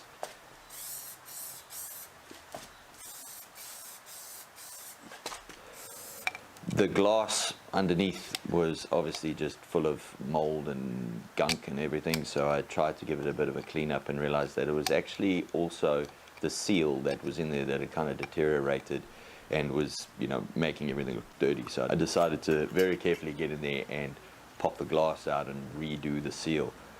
Not gonna lie, also one of the most nerve-wracking bits of the whole job, just making sure it was super tidy and clean and obviously sealed.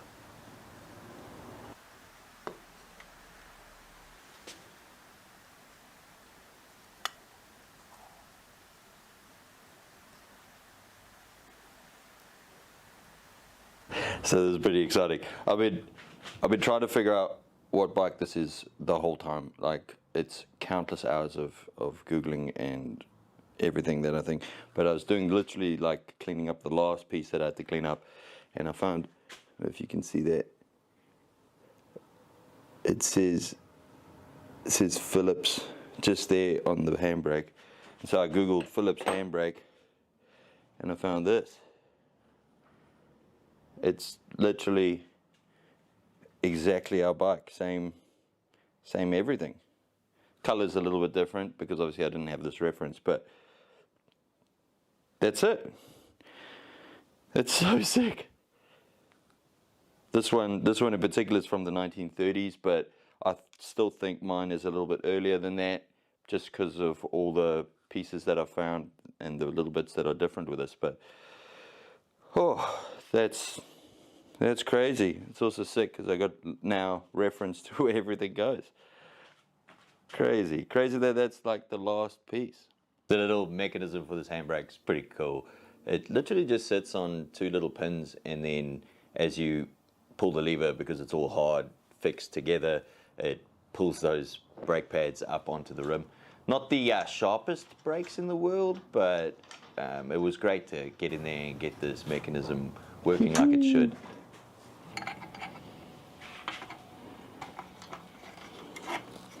Here you can see the little dynamo that goes onto the back wheel. The mechanism on this thing was so cool. You can just kind of flip and turn it on and off, so it just either sits against the wheel, or you can have it obviously not on and not rubbing against the wheel. All I had to do with this was literally just give it a little wire brush and fix it up.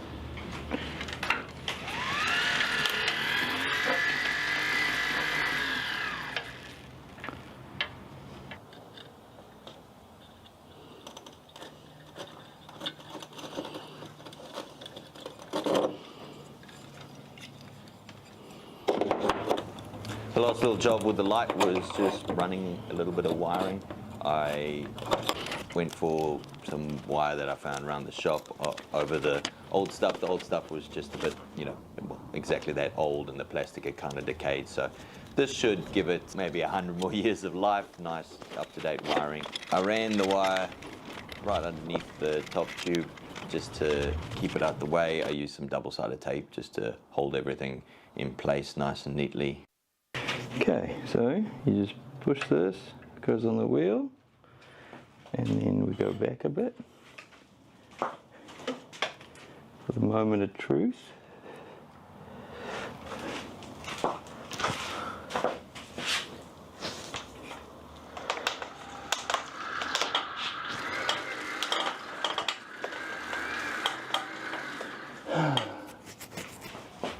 That is so cool. Alright, so after about probably 9 months of working on this thing, today's the day we finish it because of this little box. I do want to do a couple little things, a couple little finishing touches. I've got this really beautiful piece of leather. I want to make like a little protective thing for that cable and also the top tube because it is quite high. So we're going to make that. We're going to put on the final little pieces and then we are finally going to finish this bicycle and go for a ride.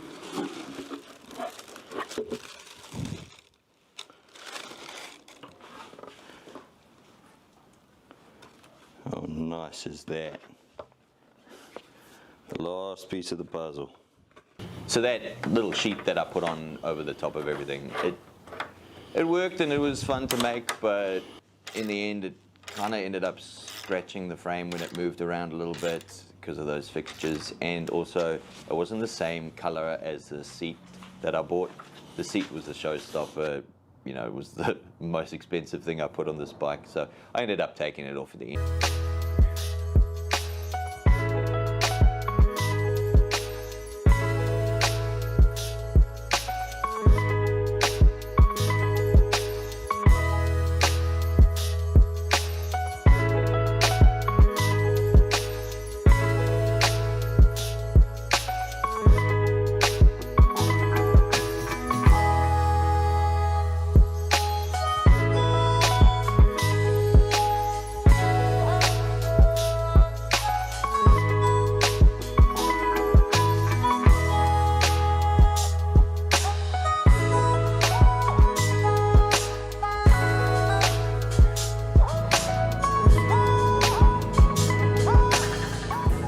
Let's get it open, start building, and then maybe later do a nice custom paint job on it.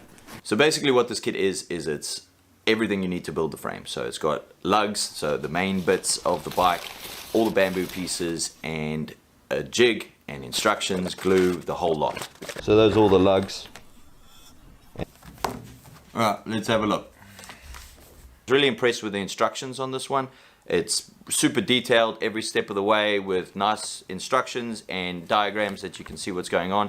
And at the end of each section, it's got a little QR code that you can scan, and that'll take you through to their YouTube channel where it shows you a video of that whole step. I had the perfect piece of MDF. It recommends that you build it on a piece of MDF because it's super flat and you can screw stuff down and stick everything to it. I'm going to secure this down and then we can crack on. The first part of this process is shaping the ends of every single tube so that they fit inside the frame nicely. It's a rinse repeat kind of process, nothing to it but to do it you just got to take your time and get it right. What you're basically doing is shaping each end so that it's nice and round and fits inside the tube. The tubes come pretty close to the final diameter of the exterior of the tube, so what you do is you measure how far it's going to go in. All of that's on the plans. Mark that with some tape so that you don't damage the tube, and then remove the outside layer of the bamboo with an NT cutter, get it quite close to fitting in the tube, and then you sand around that piece.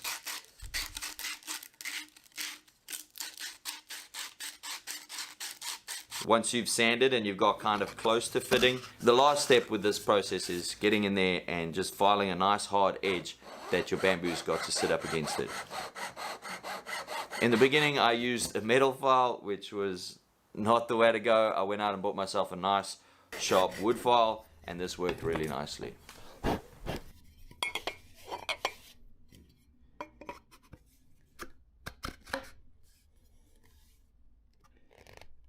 The seat stays are probably so far been the most, not the most difficult, they're the easiest to shape, but they're the ones you got to take the most care of. There's not much actual bamboo there, and because they're young they seem to shape really quickly, so you got to just take your time really slowly and make sure that you don't over sand because your walls are quite thin. I found that the calipers have been really helpful here, so when I'm shaping I'm just trying to get everything to be close to the final diameter and everything's kind of round, and I'll work that with the NT cutter first, and then I'll sand it so that it's perfectly round, just like that. Thought I should have started with these in the beginning, but I wouldn't. I'd save these to either second last or last.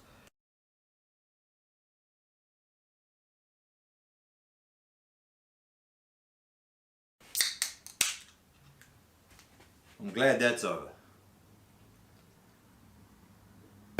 Look, it didn't take too long. It's probably 3 or 4 hours. The first one must have taken me about 40 minutes, and the last one probably 4. Okay, so next step is to do a test fit, a dry fit. I'll do that now, and then we're going to assemble the jig, and hopefully everything goes nice and smoothly.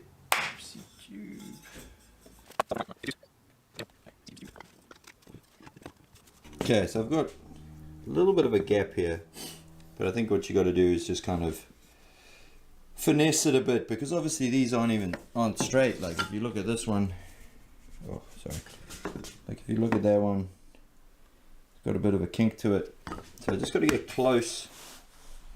As long as my distance is all right through there, while turning and moving and trimming a little bit here and there, I think I should be okay. Okay, so that's my fit done, dry fit. Next, I've still got to do the opening up of these tubes for the internal cable routing. When I take it apart now, I'll do that. And then I'm going to start setting up my jig, put it all together, maybe check a few measurements before I do so, and yeah, get to gluing. Alright, as you can see down there, there's little layers in where these are, so we're going to get in there with something and bang them out so that we can run cables sort of thing. We're going to do it on the down tube and the seat stay. I found using a file just to get the last little bit of everything out worked really well to make sure I could get cables through smoothly.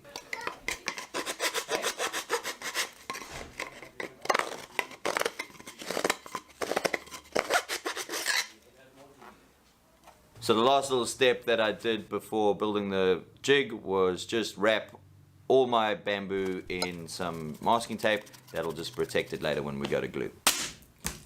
Right, let's build a jig.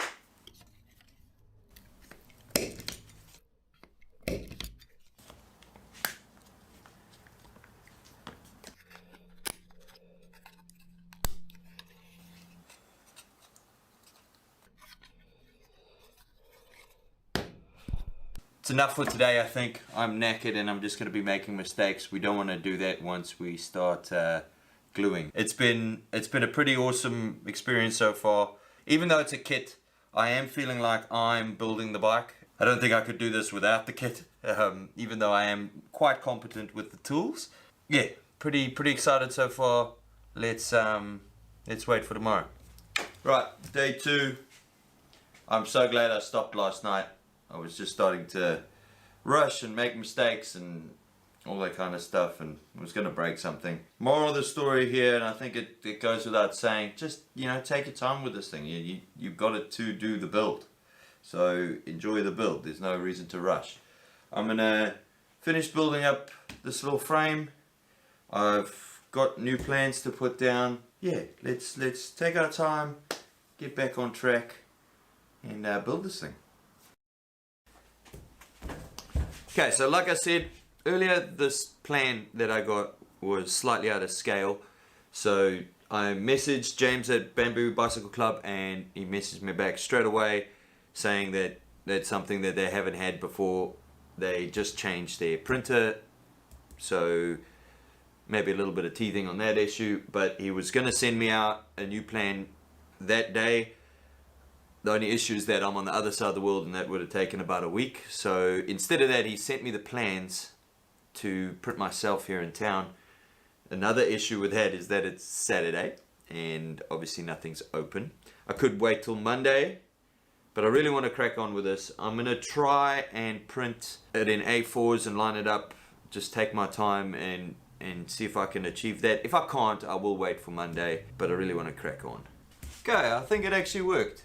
I've checked all the measurements, everything on this thing, even over like 560, it's only like half a mil out, if that. I think this is just gonna work perfectly fine. Let's build a bike.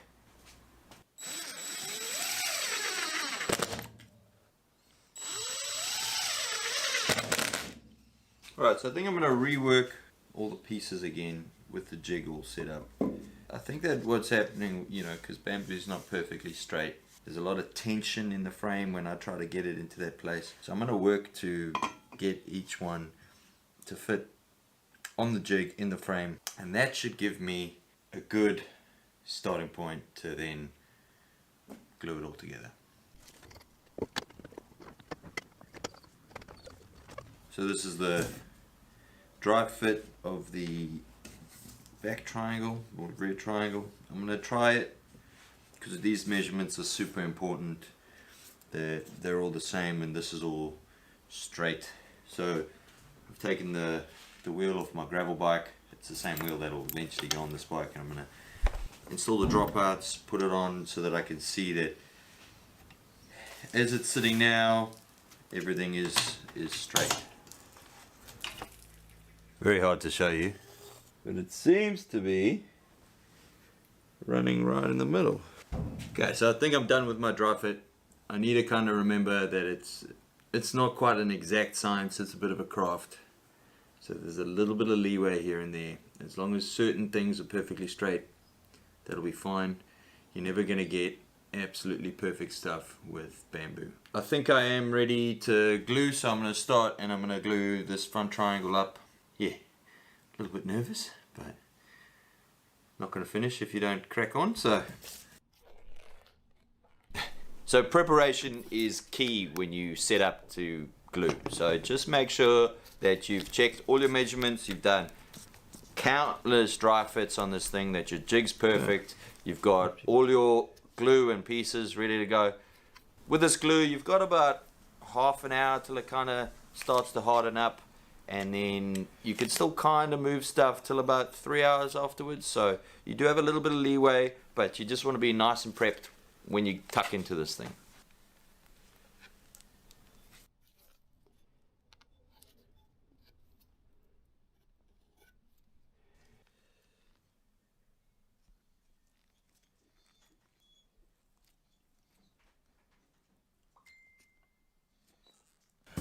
Pretty nice and smoothly.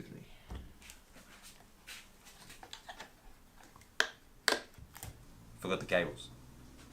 So it's alright, it's not a huge deal, but I'll just pull this apart. Run my cables.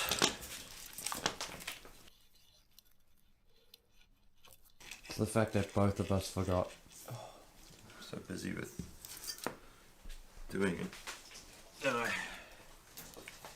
Yeah, just forgot. So I make the mistake so you don't have to. Just before you go in and glue everything up, just get ready with your internal cable routing so that it's all nice and easy and you don't have to do what I did and redo the whole thing after the fact.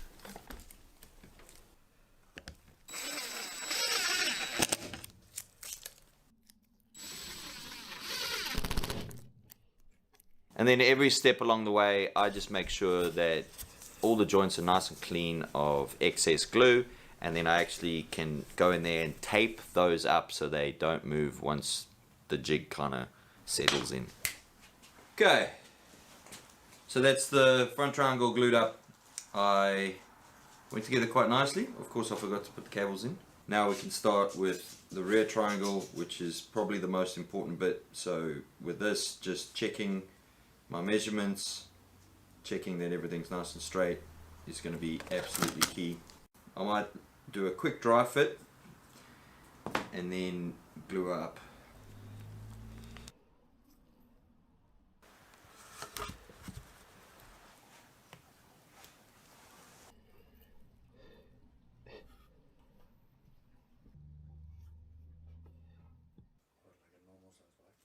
That's expensive to ship a normal bike. Once I got that rear triangle together in the initial kind of fit, So important here again that you check all your measurements as you're going. What I'd found is that it was like slightly out, just a little bit of pressure on that frame, so I was able to kind of tighten that up with a bit of tape and magic to make sure that it sits perfectly in those measurements. Sweet.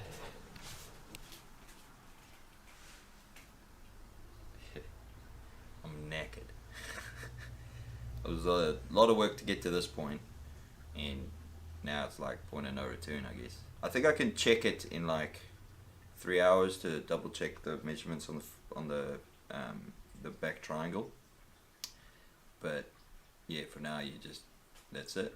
All that hard work. Just gotta wait.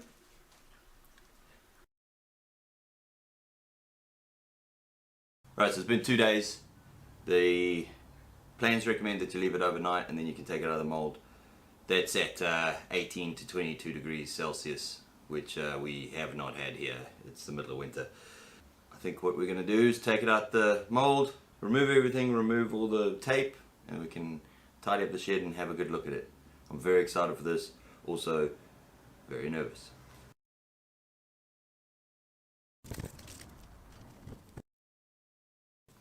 There it is. It's so light. It's so awesome.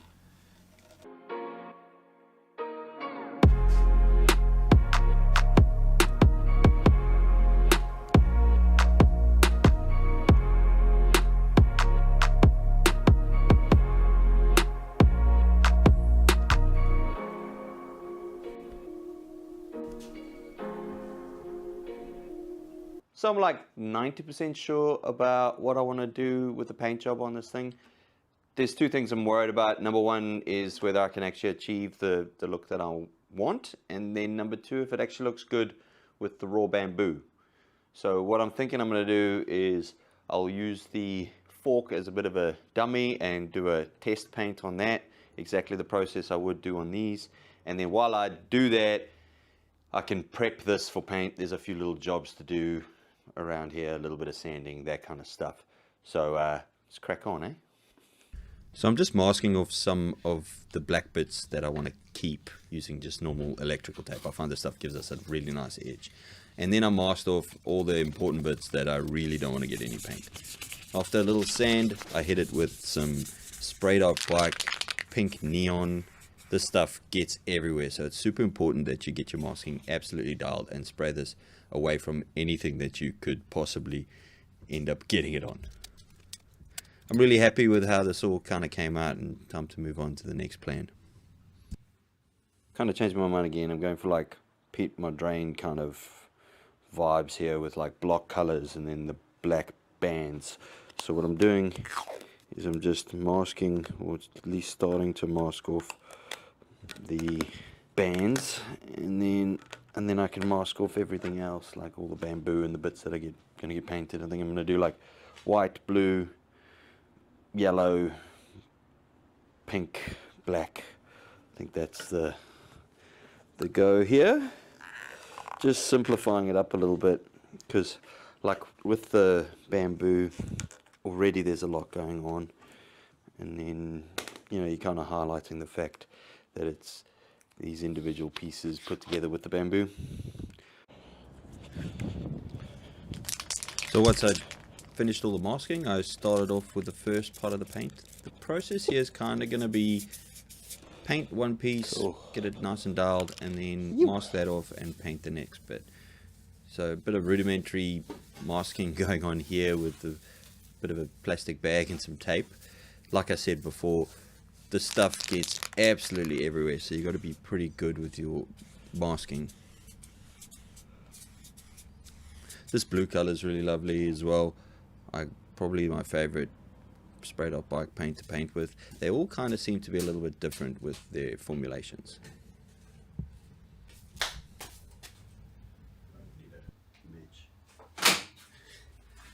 Blue's such a nice color. Weird because it's different to the tin, but pretty happy with it.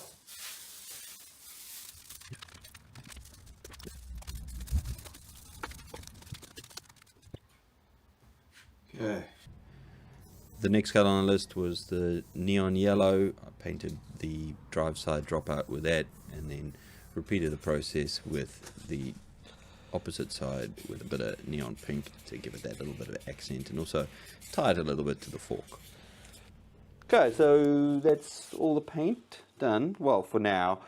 I've got all the colours on underneath here, so hopefully nothing's bled or ruined anything while I've been painting and handling it. The next step is obviously to take it all out of this. Fingers crossed everything went well.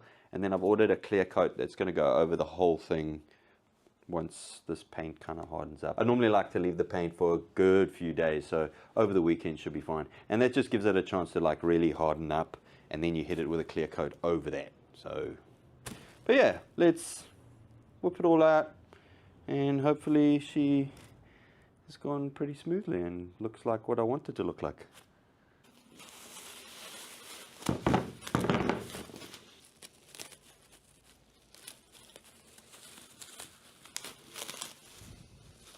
I found my demasking concentration paste to be a new one for me. Stoked on how this kind of comes out. Everything was masked off pretty well. That insulation tape's actually a really clutch thing to use to mask off stuff and get some nice clean lines, mainly because you can really pull it nice and tight. So good. Honestly, it looks amazing. So stoked on how it's turned out. I've given it a good few days for the paint to kind of settle down and cure before I'm tackling this next step.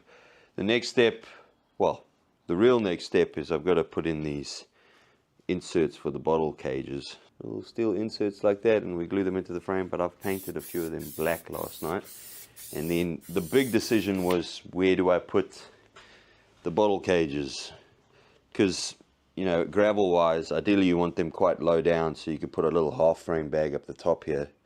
So I spent maybe an hour just trying to figure out where these go, where they sit, all of that, and then kind of come to the conclusion at the end that I'm just going to put them bang in the middle. The one that's going to look the best when it doesn't have a bag, and then it's also going to be the easiest for, you know, when it doesn't have a bag, I can just reach down and grab the bottles, you know, from actually riding the thing. What's nice is that I can then use one of these bad boys, which is like a extender bracket or whatever, and so that will go into your current holes, and then it moves the bottle a little bit further down. So that'll then give me the space to put in the bag later. Because to be honest, I'm probably going to be riding this thing 90% of the time without the bag. A little bit nervous about these. There's a bit of drilling and a bit of hole making and a bit of gluing. But once I've done them, then I can clear coat this whole frame. I might also, I haven't quite decided, I might also put a couple bottle cage holes up here so that I can put my bag on here without the straps. Haven't decided that yet, but we'll see how these two go, and then we'll make the decision on if I'm doing that one nice and easy. Okay, get these done by the end of the day, clear coat. Oh, you guys met the new workshop dog. This is Gary. Yeah, Gary. The process for putting in these bottle cage bosses is pretty straightforward. And if you look on Bamboo Bicycle Club's YouTube channel, there's pretty comprehensive video about how to do it. I'll leave that down below if you are building one of these frames. Definitely watch that a couple times before tackling this. What's also pretty cool, I mean, it's another great thing about the bamboo bikes, is that you can literally put these anywhere that you want. I think it's so handy to just be able to nudge one in. I thought it would probably just be a good idea to live with a bike for a bit before I actually go and just bang a whole lot of holes in it where I wouldn't end up using them. So I'll do that at a later stage, maybe pop a few extra ones in as I need them. Right, so there's no turning back now. There's holes in my frame. Reasonably happy with where they are. You just got to make a decision, eh? I've got the little hardware that I painted black, and I've threaded in some hardware there. This is going to not only protect the threads when I go to epoxy this in, but it's also going to give me a place to actually like force them down with some electrical tape. You can see me here watching for probably the third or fourth time the video on Bamboo Bicycle Club's thing on how to do this, and I mixed up some of the epoxy. Now this is the epoxy that came with the original bamboo build. the stuff's like hella strong. You just got to make sure that you mix it up, you know, really properly before you get in and use it. Otherwise it's just not going to set. I laid a pretty liberal amount per boss just to make sure I got a good adhesion, and then I went in there and kind of wiped it back. Those look incredible. Then here you see me doing the electrical tape. Now this should just hold the bosses down and let it cure. I'm going to let it cure for probably a couple days here. They went reasonably smoothly. They look incredible. Painting them black was such a good idea because the epoxy that I'm using is black, so it actually just blends in and fillets everything. Now we just wait a little bit and then give everything a clear coat and we can start putting it together probably later this week. I've been waiting days for it to stop raining. It's a bit of a pain because I can only paint outside and I need to get that top coat on. It's been alright because it's basically meant I could just take my time with the frame, do those bottle cages perfectly, and also mask up and make sure everything's all good. I also figured out, as you can see, how I'm going to spray the bike. But in the meantime, what I'm going to do, might as well put the wheels together. So I've got these pretty nice GRX aluminium 700 wheels. Lovely wheel, tubeless ready. They even come with the tubeless valve pre-installed, tape all ready to go. So this should be a pretty easy install. You're right, a bit of foreshadowing here. It was not that easy. These tires are ridiculous. I've never seen that before.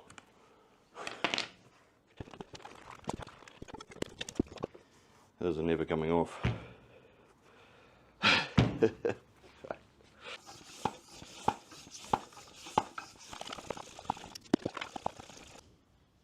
You know what I've done?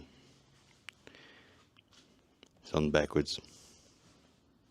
So I get to do that again.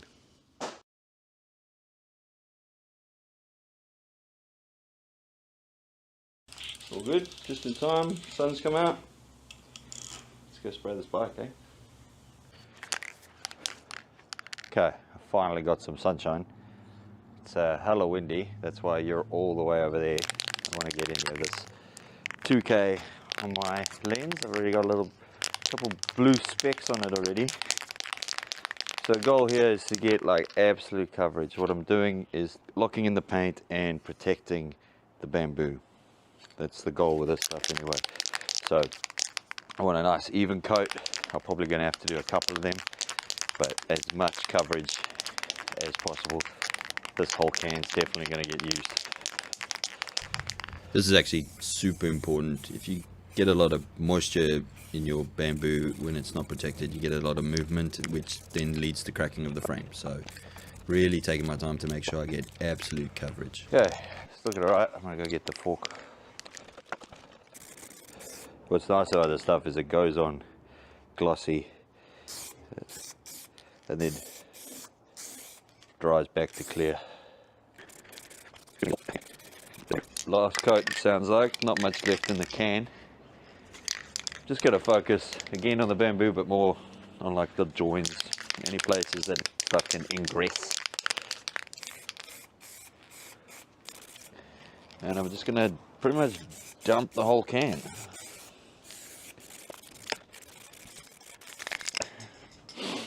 Should be enough. And there she is, finished frame. So happy with this frame. Can't believe how well it turned out. I love the black bottle boss holes. I love the different color blocks that really accent that bamboo. Those little black stripes just really make the color pop. So stoked on this. Let's get into building this thing. Right, so we're pretty much ready to go. A few little things to do first before we can really crack onto it. So I'll probably put all the hardware together on the frame and then we'll probably tackle the fork. That's the first thing to do. After that it should start to go pretty smoothly. The thing I'm the most nervous about is probably doing the hydraulic drop bar brakes. I've never done that before, so we'll see when we get to it. A nice feature that comes with this bamboo gravel frame is that it's got modular dropouts, so you can actually decide what you want to use. You can either go for, you know, horizontal dropouts, linear dropouts, or like what I'm going here, the through axle one, the derailleur hanger built in.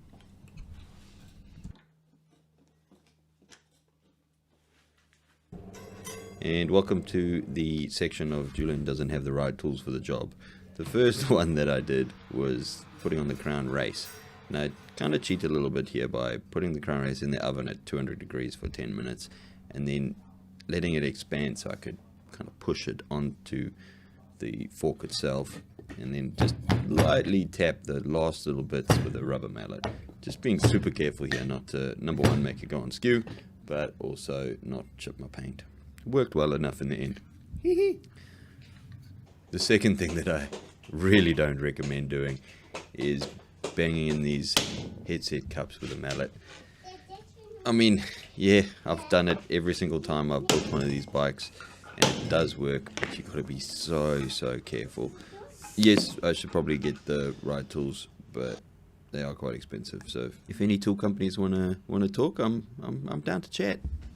What's pretty awesome is once those are out the way is we can actually start assembling this bike. The first thing to do is cut down our steerer tube of our fork, which is a little bit of a daunting process, but if you take your time and be really careful with it, you can get away with doing it yourself at home. Again, I don't quite have the right tool for the job, which is a little steerer tube cutting jig, so I like to just take my time and make sure everything's really nicely marked. I first mark my spot with some masking tape and then use a headset spacer to get a nice perfect little round line on the steerer tube. Then I chuck on some very important PPE which you need to use when cutting carbon, and I'll take a hacksaw with a real fine blade and start to just score perfectly along the whole line all the way around. You see me turning the fork over and over, and then it should cut pretty straight once you get tuck into it, as you can see here, nice and straight. Last little job here is just sanding off the edges so there's no burrs. Sweet, so now that we're done, we can take one of these little star nut bad boys and put it in here and just have a big smack at it. I'm really playing. Last time I did one of these builds using a carbon fork, you guys roasted me for using one of these star nuts. I've got the proper thing. It's a little compression plug, goes in there and gives something for the stem to clamp to, and you're also not smacking away with this thing. Complete this little build. Get all the pieces in. I've left myself quite a bit of space here underneath the stem. Just number one, I think I'm going to ride this more in a comfort mode, and then I do have the option later of going in and removing a little bit of steerer tube so that I can drop that head position down. We'll see how we go. I think I really got to dial in this thing later.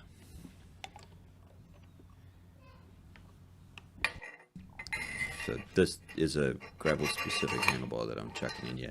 It's just a little bit wider and probably a little bit more flared in its drops. I thought about going with a fully integrated stem and handlebar specific for a gravel frame, but in the end I'm glad I didn't for this part of the build, because I am going to want to, you know, dial in that position later by maybe swapping out a stem or handlebar or something like that. So starting on the drivetrain, I've gone with full GRX drivetrain. This is the long cage version, so I can take a 42 tooth cassette at the back. The cassette I went with was the 11 to 42 XT cassette. Bottom bracket here is the Ultegra one, so it's just a little bit nicer than the Tiegra. Just, you know, better bearings, smoother ride, that kind of stuff. And then I went with the single speed GRX crankset, which is the 40 tooth narrow wide chain set at a 70mm crank length. It's not the highest ratio for when you're climbing in that granny gear, but I don't really mind it like that. I quite like riding in a, you know, heavier gear when I'm going up a hill. What I do like is going fast when you're in those high gears. So this will be 40 to 11, which should get me heaps of speed when I'm on the flat. It also has a narrow wide chain tooth setup, so I'm not going to drop a chain when, you know, getting into the bumpy stuff. Alright, time to start on these brakes. So these are the 410 GRX brakes, they're hydraulic. All I'm doing here is just kind of test fitting so that I can start the cable routing. So when you build the frame, they do recommend that you do all of your cable routing, or at least put in some placeholders so that when you come to do this step, it's a little bit easier. Now, I did do that when I built the frame, but I ended up taking it all out when I painted the frame so I could get a better finish on the frame and make it a bit easier on myself when masking and all of that. Normally I'm not too scared of internal cable routing. I've got a bit of a process here where I'll run a string or an old brake cable down, tape it to the hose and just pull it through. But I think just with this setup that they've got, I ended up fighting with it a little bit. In the end, the kind of curve that comes around the corner here was just a little bit tight to do it that way that I normally would do it, and I ended up getting a bit frustrated and fighting with it for quite a bit. Again, it's pretty much all my fault. I should have done a better job of preparing for this mode or had the right tools. It's kind of a common theme with this build. Okay, so I decided not to film the next bit because I was getting pretty frustrated, but what I ended up actually doing is sticking the cable down the middle of the housing and then slowly feeding the housing up the cable, and it worked. Okay, on to the rest.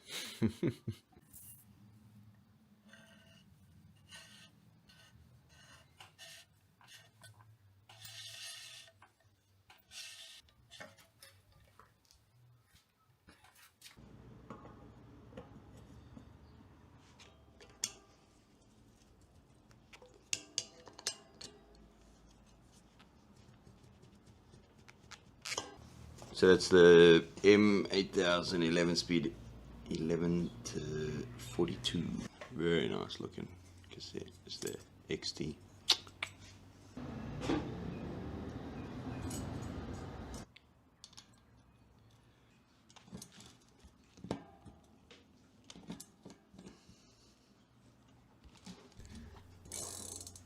This back wheel goes on and the bike's starting to really take shape. It's time to really get stuck in and tackle all the work that has to go in to getting this handlebar section ready. There's a lot of work here, a lot of work that makes a big difference. I got the hoods on, did a whole lot of cable management, and then started the process of bleeding and hooking up these brakes. It's a bit daunting because you got to cut. Right, I'm going back now.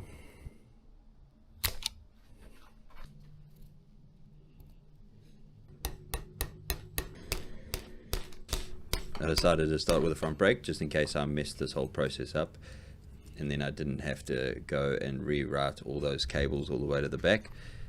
Everything went kind of smoothly. It's not that daunting a process. You just got to take your time with it and make sure you get everything right.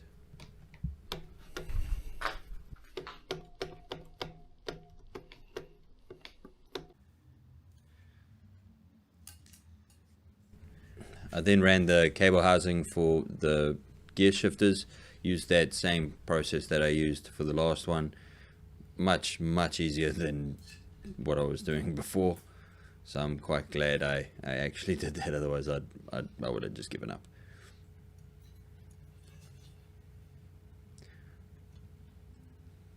I sized this chain. It was actually exactly the right length, which helps. If you're sizing chains, what you do is you put the chain over the big cog in the front and big cog in the back, and you should have a 2-link overlap with these Shimano things. It varies a little bit with other bike brands, but turned out this chain was the perfect length, so I just ran it and got it connected up.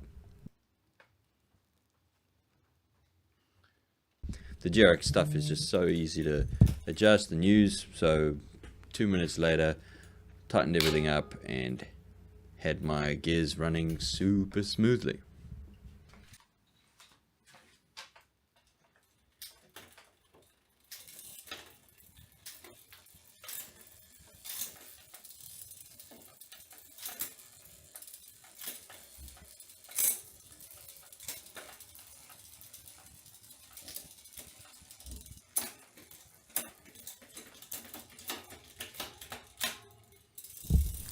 I then gave my pedals a little bit of a glow up and put them on the bike. These are my old Shimano XTR mountain bike pedals. I absolutely love these things.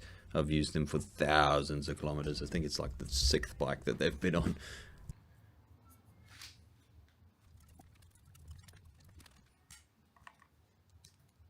Riding on the top. We're going to start at the bottom and go to the top to avoid them. Okay, last job on the whole bike.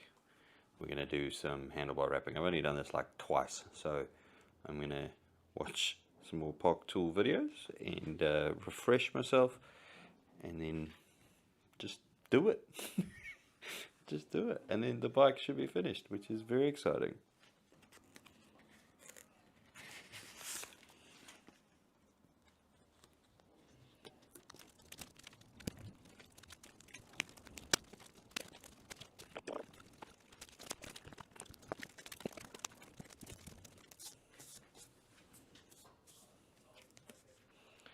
Whew. Well, that went alright. Seems like I actually know what I'm doing. Last little job was putting on the cycle computer. I've decided to go with the Machine C606. It's a $159 cycle computer with, you know, full touchscreen, navigation, the whole lot. I think it's going to be perfect for this bike. I'll leave a link for it down below. It's been a long day, but she's done. How sick is it? So good. It's the end of the day at the moment. It's been a long day, so we won't go for a ride today, but tomorrow definitely going to take it for a little spin. But before we do that, we should probably take a good look at it.